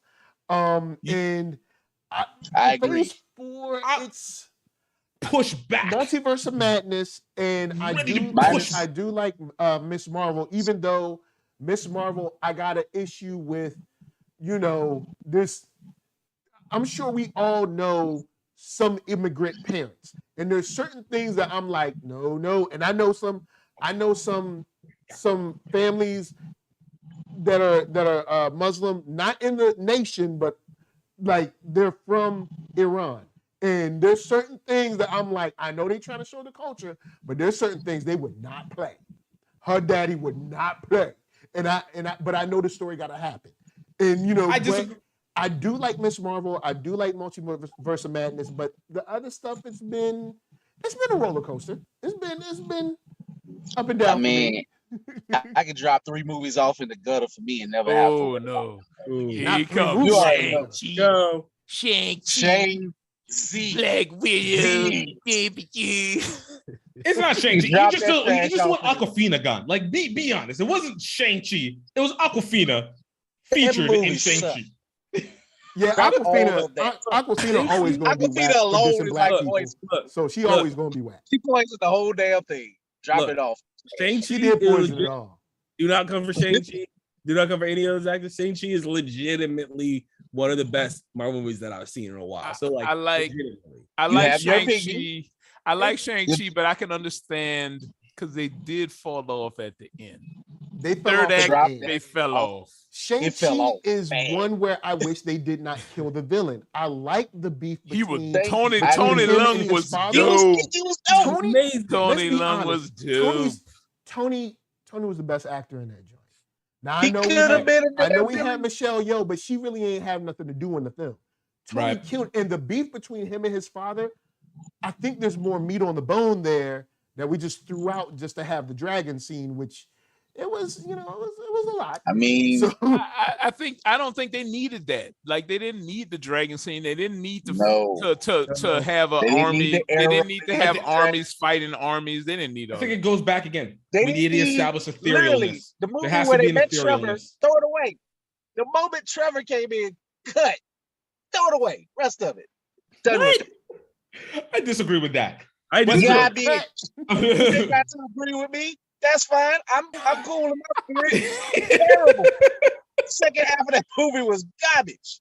What? Anyway. But look, I wanted to push back on what they were saying on what they did Stranger Things with the boys, and the difference that you have with Marvel and Phase 4 and what you have with those ones is exactly the same reason why people will always have the memory of Infinity War and Endgame, and it ruins everything, or it feels like it ruins everything moving forward. Your stories are super contained. Stranger Things was a mid in season 2, came back strong season 3, came hard this season. Season 2. Whenever 11 went on the wait. Let me finish my point. The boys has always been consistent, but look, everything has always been contained. You can always keep it contained into one singular world. One element, one repetitive action that you get to have going over and over and over again. The hardest to even look, Luke Cage, even the Netflix shows, Daredevil is a unicorn masterpiece on multiple seasons. I'm not even going to consider. Jessica Jones was 1.5 good seasons. Luke Cage was half of the first season. The second half of the first season. No, dude, that other. Whenever they killed dude's character. It became very, very mid. And then we're not even going to talk about that horrible, destructive piece of garbage that happened with the guy with the golden fist. I'm not even going to say his name. All right, look, now hold on. All right, hold your thought real quick. Hold your thought real quick. I am so tired, all right, of us out here acting like Luke Cage didn't crash servers. All right, out here acting like Luke Cage. Look, you know who else crashed servers? Kim Kardashian. Not on Netflix. Let's go. Let's do it. I'm sorry. You could try to take my card. You could do what you got to do, but I'm not about to sit here and let y'all say Luke Cage was good, because it was not good. It wasn't good for black people. It wasn't good for white people. It wasn't good for Netflix. The first half of the first season was good. That show was pull your pants up. Pull your pants up. Pull your pants up, kids. Pull your pants up. You know what offended me about that show? He was super corny. They picked the wrong actor. But also, hold up, I'm about to get. Come on, Ali. Come on, Ali. Listen. Let me tell you why Luke Cage is garbage. Okay. Word to my man Keith. My God. He's a bulletproof black man who put on a hoodie to say, Trayvon Martin, but I'm bulletproof. First of all, that's tone deaf in and of itself. But second of all, because Trayvon Martin was not, that's tone deaf. You can't do that. But okay, so you did that. We got some mixed messages. But then he gonna go and be like, I got to save these police. What? Bruh. What? I will give you that. Nah, man. I ain't letting y'all have Luke Cage. I'm sorry. I can't let you do it to us. I can't let you do it to the brother, man. Can I say this? Now, hold on. With Luke Can Cage, I just say yes, this? there were some pull up your pants moments. It was a ton of it from episode 1. They took the barbershop as the place where old black dudes crap on young black dudes, and I ain't about to let that happen either. Oh, they be shooting each other all the time, y'all. Luke Cage, you got to stop him. Man, that was a terrible barbershop. All right, now hold on real quick. With that said, and he was sweeping in that mug. You got super strength and you sweeping? Man, go sit down somewhere. Now, with that said, yes, the pull up your pants thing gets old, but there is some validity behind it. The only issue is the older generation. Okay, let's sit this down and just come into the real for a second. Whole different conversation. Even with an interview that we got in 2020 from Reverend Jesse Jackson, the older generation is too quick to throw away the youth. Way too quick to throw away the youth. Yes, there is some validity in pull your pants up. There's some validity in, the clothes make the man or the man make. There's some validity in that. But the older generation is always too quick to throw away the youth. And I'm tired of that. Now, conversely, it becomes a cycle because the older generation throws away the youth, then the youth throw away the older generation when they need each other. But the older generation, they are unwilling to learn anything or even listen because their way is the only way. And don't get me wrong, I get it. But if you look at the older people that young people love, it's not the old people that try to be young, but the old people that just listen and try to understand the young. You don't have to try to be 20 for young people to love you. All you have to do is pull up to 20-year-olds and be like, what's going on in your life? And honestly, listen, that's a whole thing that gets into, so I'm gonna put that back down. I know, because I know some of y'all still love Jesse. So I'm gonna put that back down, okay? And then we're gonna pick back up Marvel into this. I think it was the wrong time for them to do all of the pull your pants up. I think if we did some of the pull your pants up and then also had in proving like, bruh, you can pull your pants up, you can have them down, you can have a 3-piece suit, they still gonna kill you. It don't matter if you're in a good neighborhood, in a bad neighborhood. If you got money, you don't got money, they still gonna kill you. Then if you had that in the show to balance that out, and then have Luke try to figure out, oh snap, well, what's the medium? Then where do we go from here with this? Right. Then I would have been like, word. This is where he comes back into like it's of its time. Think of it, this was 2015, 2014, 2015. So this is just really as we're about to enter into this stage. And then, with the whole kneeling. So if Luke Cage had happened like literally a year and a half later, I think we'd have felt that more into that story. But we're doing it in Obama time. Hollywood media still. I'm not saying that you're wrong. I'm not saying that they shouldn't have it or we didn't know. I'm just saying Hollywood media is terrible when it comes to catching up with culture politics. But this was black people writing this show, though. Man, who's producing it? It's who's producing it. Interpretation of art. I agree with you. I'm just saying, like, people been patting this show on the back, like black people. This is what they think, and it's not what we think. But you know what it is? Have you ever had a memory of something that wasn't that great, but you loved it anyway? No, that's what. Yeah. Well, whatever. I'm just saying. I'm always gonna have a special place for Luke Cage. I know it can be picked apart. The homie Van Lathan, I listened to the show.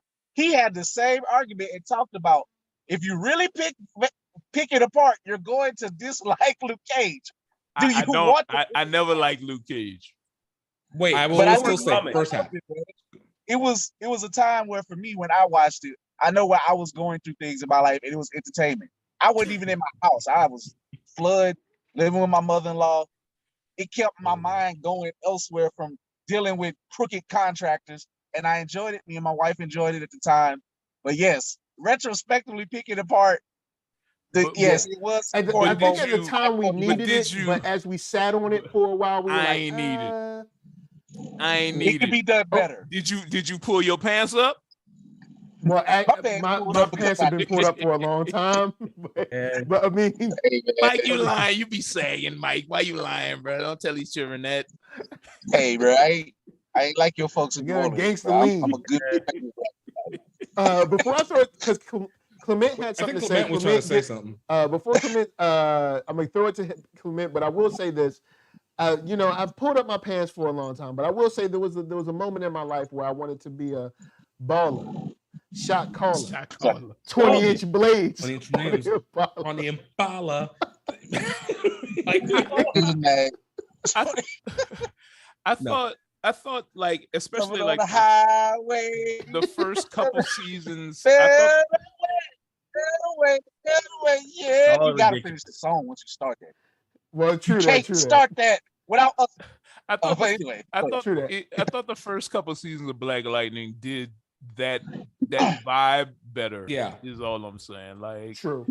All right, Clement, go ahead. Go ahead. Yeah. All I was gonna say was, Luke Cage, while it was a black showrunner, there were black writers. There were also white writers too, which could contribute to why Luke was what it was. That's all I'm saying.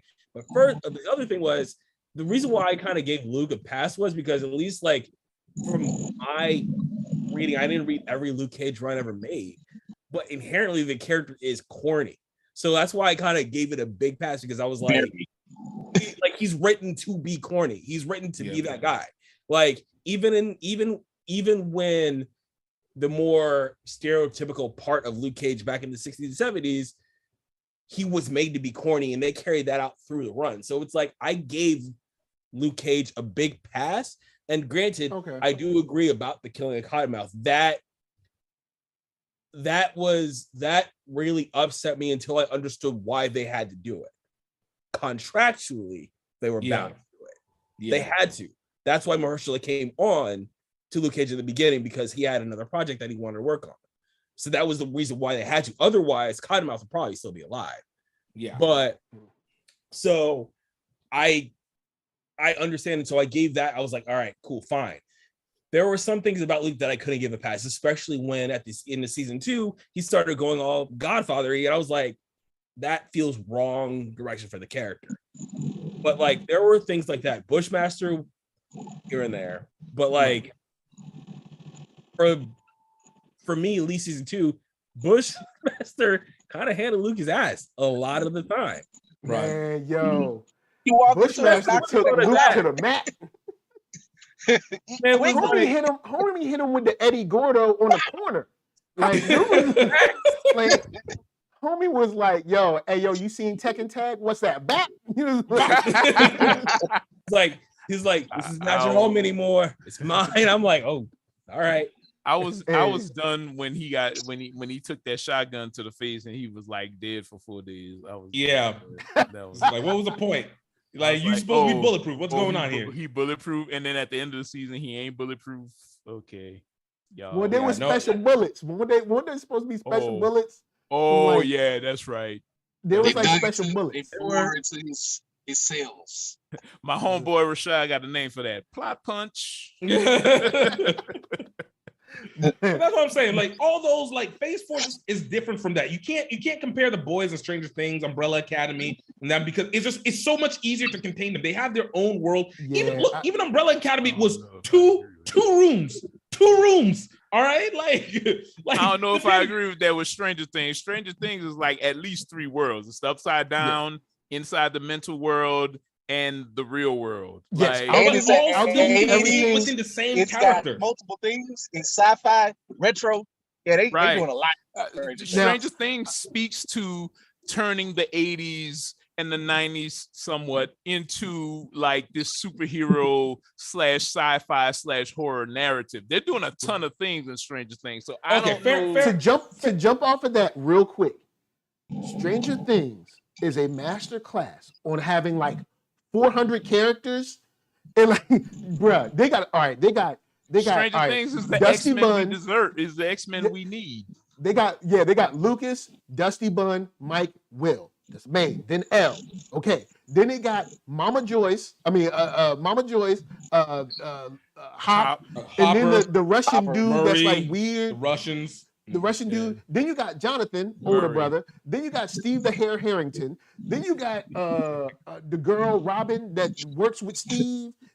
Yo, it's mad people. Nancy. Then you got Eddie, the new dude that was playing the guitar. You got Nancy. mad people, and they balanced it in a way where no one felt like they were shortchanged, or even if they had a little bit of time here, they had a huge emotional moment there. And so I gotta give it to Stranger Things. They balanced the cast of like 12, 13 folks, and nobody really felt shortchanged. Because even when you were like, man, Jonathan really hasn't done anything but kind of smoke weed and dodge instead Mike's sister, Nancy. But then he has this huge moment with his brother, and you're like, oh yeah, forgot he can act, dope. So it's like they made sure that everybody had a second to like really contribute. You know what this is? Instead of ISO Joe, this was the Phoenix Suns. You know, they now of course you're gonna say a championship. This was like the Steve Nash Phoenix Suns when they was passing the ball, everybody got the ball and shot. They shot everybody get the ball. Or like the Lakers Showtime, where everybody passed the ball and the people who needed the ball knew what to do with it. Phoenix, everybody was scoring. It ain't leading to nothing. Thank you, Robert Horry, for killing it. And good Stranger job. Things 4, in fashion of kind of sampling from the 80s, probably gave us the best villain of this year, who is essentially Freddy Krueger and Pennywise, and done extremely well. Yup. So, and they almost seamlessly retconned their older villain into him. Which is my point exactly. Look, this season was just different because again, the past 3 seasons, first one was good, second one was mid, third one was coming back. This one, look, even the last episode was a movie by itself. It was 2.5 hours long. Don't hate the players. I'm saying Feige needs to go ahead on and watch Stranger Things season 4 and see how you put a cohesive universe together. He gave us Infinity War. He told us. He said I got the flex. And he gave us Infinity War, and then he was like, all right, I'm out. Kevin Feige, I know you watched the show. Look, we about to wrap up, Kevin. I know you got to it's late. You got things to do in the morning. I understand.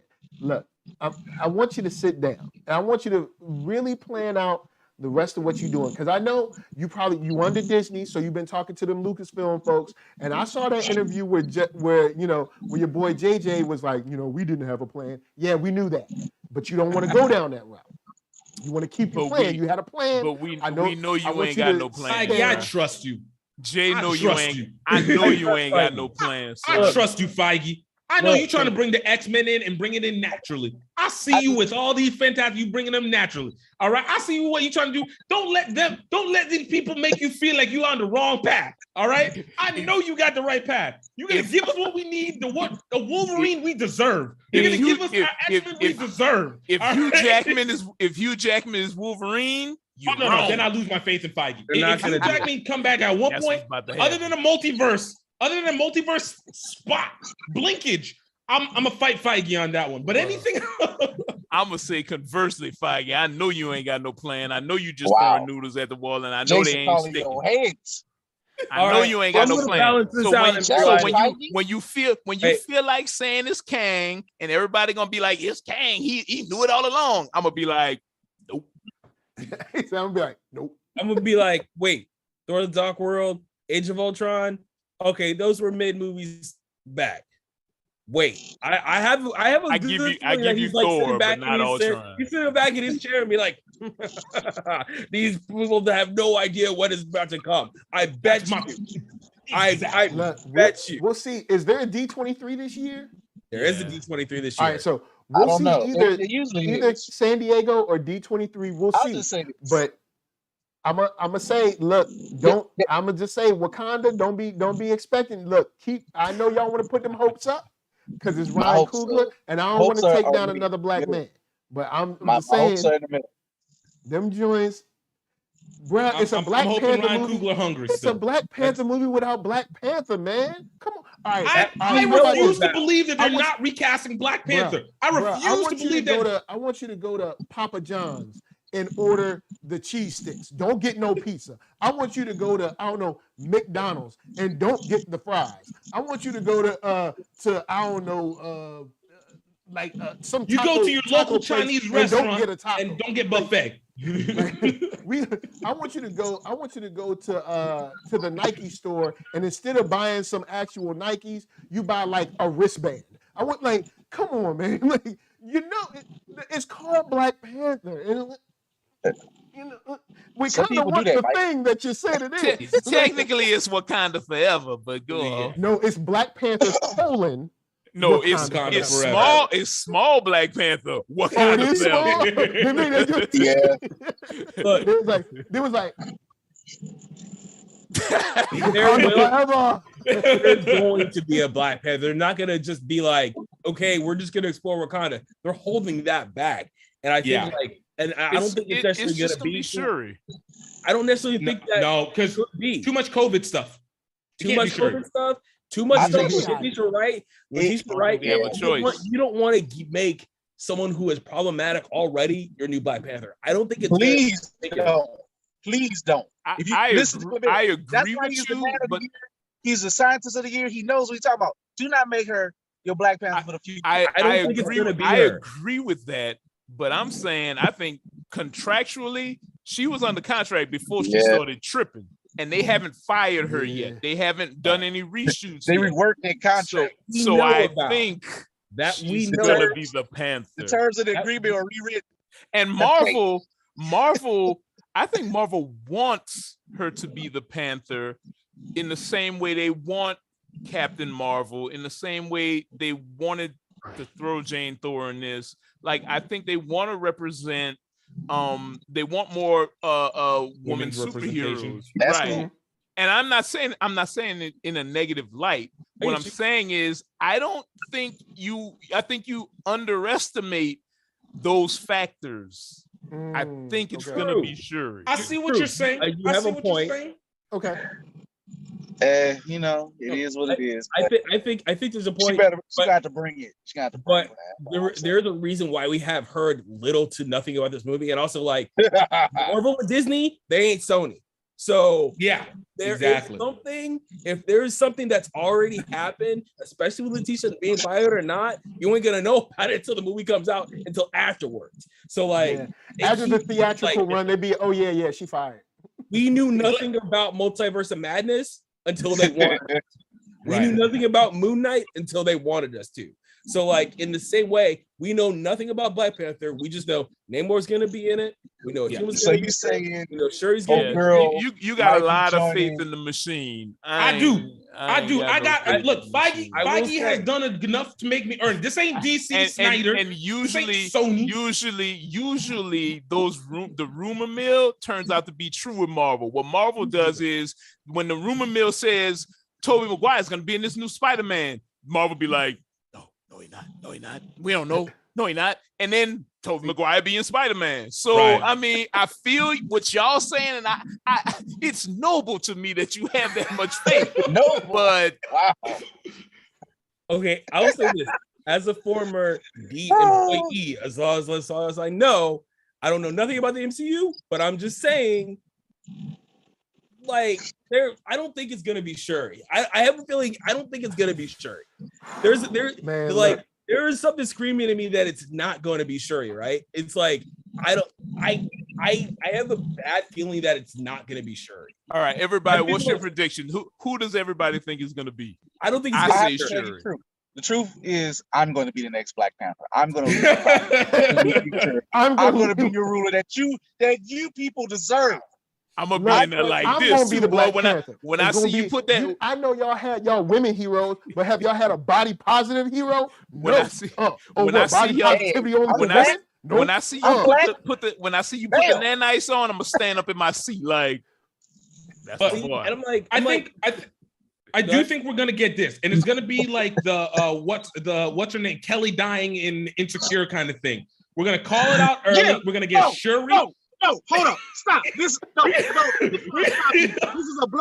You do this every single time I'm on a show with you. Quit this right. Stop. This is a black show, y'all. But look, we don't reference Lenny Kravitz every single time. I will, because I was right. They just cut my leg off from underneath me. What is happening right now? Oh my God. I'm like, what? He does this on my show all the time. No, you got it right, but you was wrong. I don't know what is your fascination with that woman dying. She was supposed to die in Insecure. She was supposed to die with the most center. But look, what I'm saying is Shuri will probably come out early in that movie as the in-moment Black Panther for whatever reason that they're gonna make T'Challa be disappeared.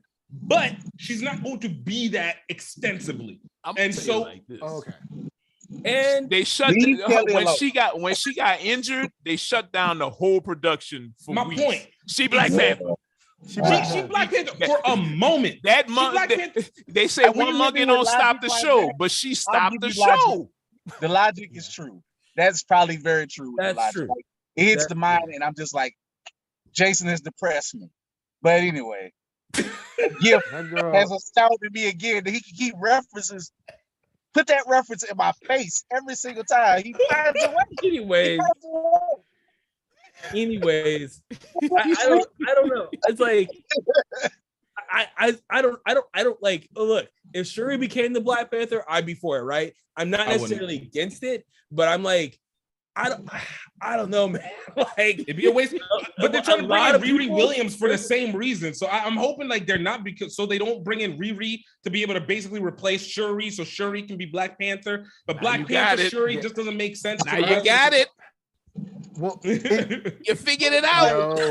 Here's all right. So I'm against Shuri taking the mantle now because we haven't gotten any type of I guess connection. We probably gonna get like a montage of her, like, you know, she been training, she been in the gym, you know. It's not about you, JT. You know what I'm saying? She been training up, and then boom, yo, she mad sweet. She like as dope as everybody else.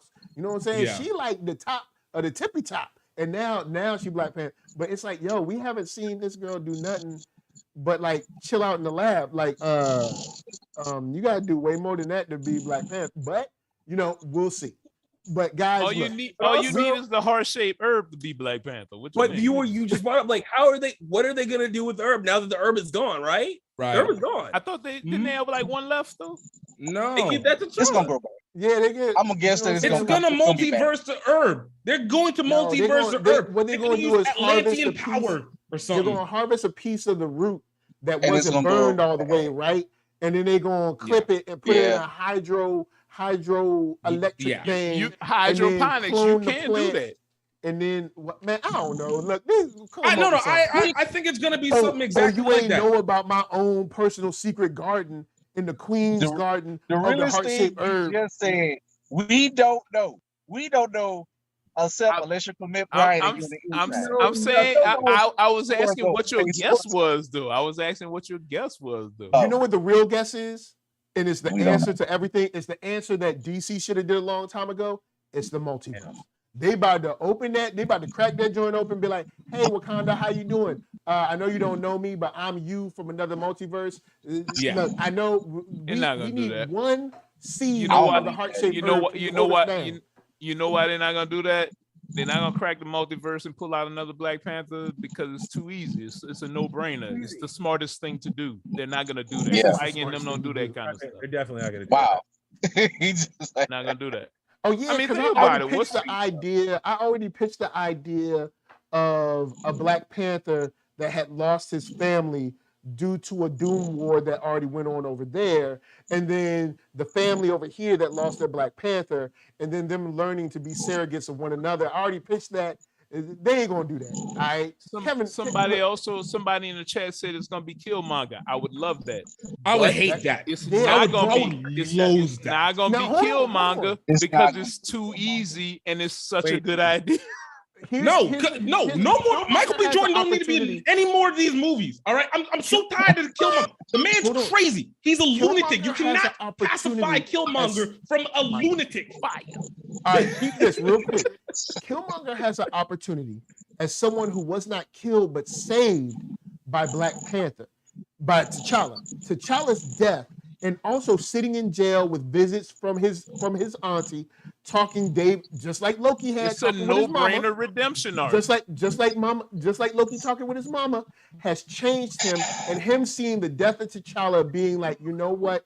I actually owe this family a chance to honestly connect with them instead of trying to take. And then he decides to put on not the gold, but the black suit, like his, of course, cousin, to not only reverence him and give him love, but also try to build back what he could have had and could have connected by bringing not only the motherland to the rest of the world, meaning the rest of the world, meaning us. But he can't be Karen, but then bringing also king. The hood to Wakanda.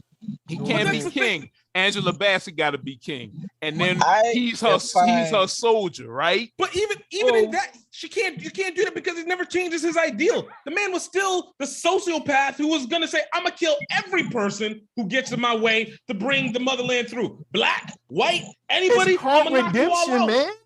The man had his redemption. We saw it in What If. We saw what happened. He became We can let Darth Vader, let him be a villain, who killed younglings, get redemption. He can get redemption too.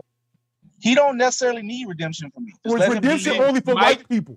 Me and you here, Mike. Me and you here. Me and you here, Mike. Me and you here, Mike. See what I'm saying? We speaking each other's language right now. Y'all criminals don't need no redemption. Yo, when Killmonger started talking that send the weapon, send the vibranium to the black people in America, I was like, Morpheus, he's the one. He speaks for us. He's beginning to believe. That was the problem. He didn't say, I'm going to help black people. He just said, I'm going to bring it. But yo, if you also not accepting it, yo, I'm going to murk you. He said he was giving me. He was giving me vibranium, you did. So I was like, keep this. I'm voting for him. I'm gonna keep it real. He was giving Ahmaud Arbery vibranium. He was giving Jalen vibranium. You know what I'm saying? He was giving me. He was giving like Idi Amin was giving like life to people in Congo. That's what he was giving. It's more than what Luke Cage was doing. He was just telling us to pull up our pants. Why you gotta go back to Luke Cage? Why you gotta be on Black Panther? I don't like him. Look. Bottom line is, this is the best review y'all done got for Thor all over YouTube, and you know it's true. Yes. You know it's true. I think these awesome brothers, we've been up here for a minute. I ain't gonna hold them all night. I'm gonna start with the newlywed. All right. Clement Bryant, where can they find you? I'll just say I know nothing about what's gonna happen in the MCU, but if it's Shuri, I will come out here and retract my statement. Okay. I will retract my statement, okay? But anyways, you can find me Twitter, Instagram, Clement Bryant, talking about MCU, DCEU, fitness, health, nutrition, and how wrong all y'all are. Anyways. Oh wow. All right. Next up, we got right here Keith Cooper of Blerdish. What's up? What's up, y'all? Find me at www.blerd-ish.com. Sale coming up at the end of the month. This movie was A-okay. It was fine. It's kind of mid to messy to all over the damn place. It's about a 6.7 to a 7. Have fun with it. Pay matinee prices. Don't overspend. It's not a double watch. Simple as that. You know what? I think I might go around 6.5 with you, something like that, somewhere in that area, 6.5. Like 6.5, something like that. It's fun, but it's stupid. Fun, but stupid as hell. No more Natalie Portman. Yay. Find me at Mid-City MarketCon if you're in Baton Rouge, August 6th and 7th. I'll be selling the man, the myth, Jason Reed, some of his books to our wonderful people down in the state. And in October 1st and 2nd, I have been accepted to Louisiana Comic Con. You can find me there. All right. And on to Jason Reeves of 133 Art. 133 Art Publishing. 133art.com is the hub. We got the new website up. I mean, it's not all the way done, but you can go there and play around. At 133art on all social media, except Facebook, we're 133art Publishing, and I think TikTok we're 133art on TikTok. I think I don't know. Look it up. 133art. Do the damn thing. Yeah, you'll buy some books. Yeah, you'll find it. Buy some books, and if you want to hear some of my rants, go to my personal Facebook page because that's where I do. I talk about Luke Cage like a dog on it. So, he won't tell you to pull up your pants. He won't tell you to pull up your pants. I will not tell you to do that. Come as you are on my page. Oh, but yeah, that's us. Man, last but not least, take us out.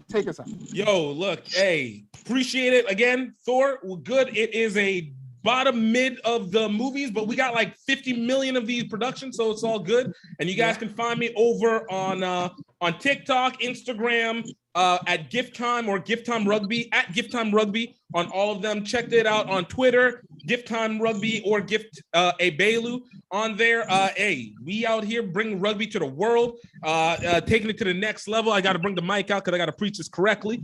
Definitely, if you have a business, you'll go ahead, hit me up. We use rugby to get you closer to your employees or get you to your clients more than ever before, because this is how we do in these live events things, get you into whatever market you need to get done. Keith's been to one of my events. He understands the game. So hey, big things. Get it right, man. We mixing it all together. You know why? Because I believe strongly that rugby will bring a culture the way it's supposed to be to the rest of the world. All right, so you guys enjoy. All right, this movie needed some rugby. It did. We slowly bringing it through. All right, we slowly bringing it through. That's right. And we still want to agree I'm on gonna go in and say, I'm glad that we can have times like this because, without saying any names, there's many that are in the Blur community that pretend like they ain't black. You know what I'm saying? And we can come here, we can just be cool and chill and be black. We ain't gotta pretend we ain't black. We ain't gotta, you know what I'm saying? We can just be like, yo, we black. This is what we is. All right. So NERDSoul, Facebook. What you want to say? Why you want the youth contingent? You want to come in? You want the youth? Come on. Bring them Gen-Zs over into this. Tell them about it. Say I love all y'all. Love all y'all. Say peace. Peace. All right, cool. So there you go. From the 4-year-old black delegation of America. We want to leave all y'all with some heartfelt words that Thor. It's all right. It's all right. We'll do. It won't harm. Better than Captain Marvel. Better than Shang-Chi. Better than Shang-Chi. They played I'm Just a Girl. And Let's just wrap it up. Better than Black Widow. Better than Shang-Chi. Kenneth Hart, ZSB Lou, Jenna James, Antoine Allen, Adam Fink, Geeky Andre, all y'all. I know I missed some names. It ain't on purpose. Look, all y'all cool. We're going to leave y'all with some black comics. Black comics like, of course, One Nation that you can get at 133art. Black comics like, I don't know, what we got over there? Demon Slayer, Harriet Tubman. We got Crescent City Monsters. We got stuff. Look, all that stuff. You know what I'm saying? 3 books. 3 books. And Pack Samson. That's right. And Skigear. Yeah, Tuskegee Airs. You know what I'm saying? And Chonga. You know what I'm saying? So don't, hey, look, y'all know what's the real. And what else? And I was going to say hi to little Jason. Oh, he wanted to say hi to little Jason. Look, we'll say hi to little Jason later. Anyway, from us, we love all y'all. Peace.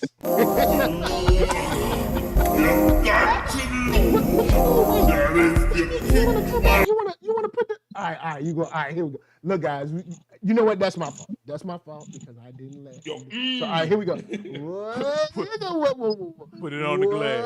All right, this is the real one. Give me some love. All right,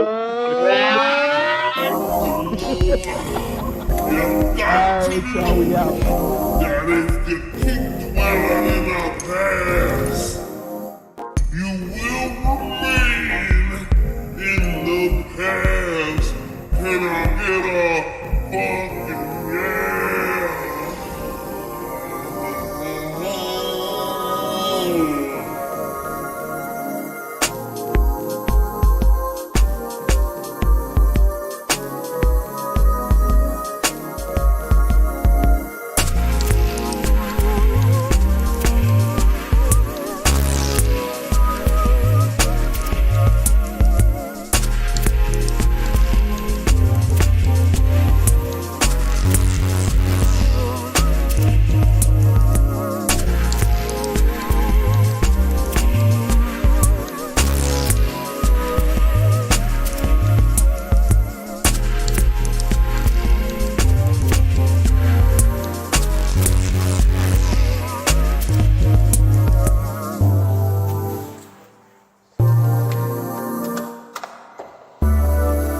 Good day, gentlemen. This is a pre-recorded briefing made prior to your departure, in which for security reasons of the highest importance has been known on board during the mission. Now that you are in Jupiter's space and the entire crew is revived, it can be told you. 18 months ago, the first evidence of intelligent life off the Earth was discovered. It was buried 40 feet below the lunar surface, near the crater Patron. Except for a single, very powerful radio emission aimed at Jupiter, the 4-million-year-old black monolith has remained completely inert. Its origin and purpose still a total mystery.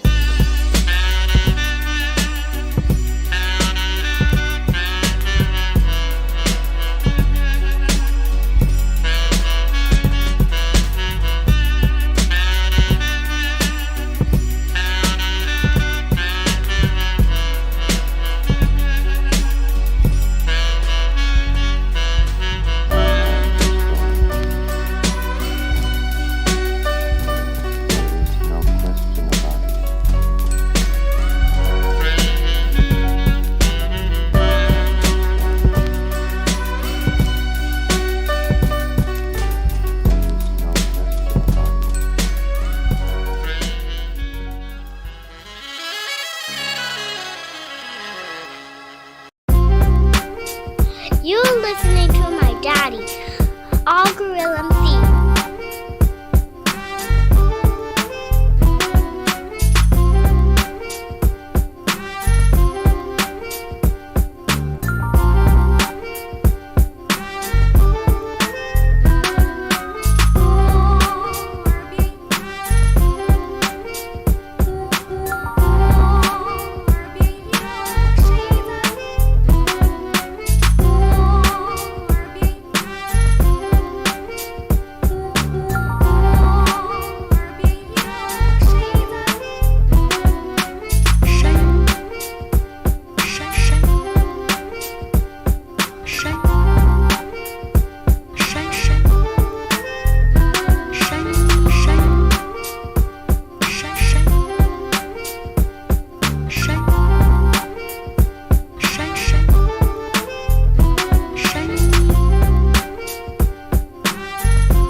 Shake.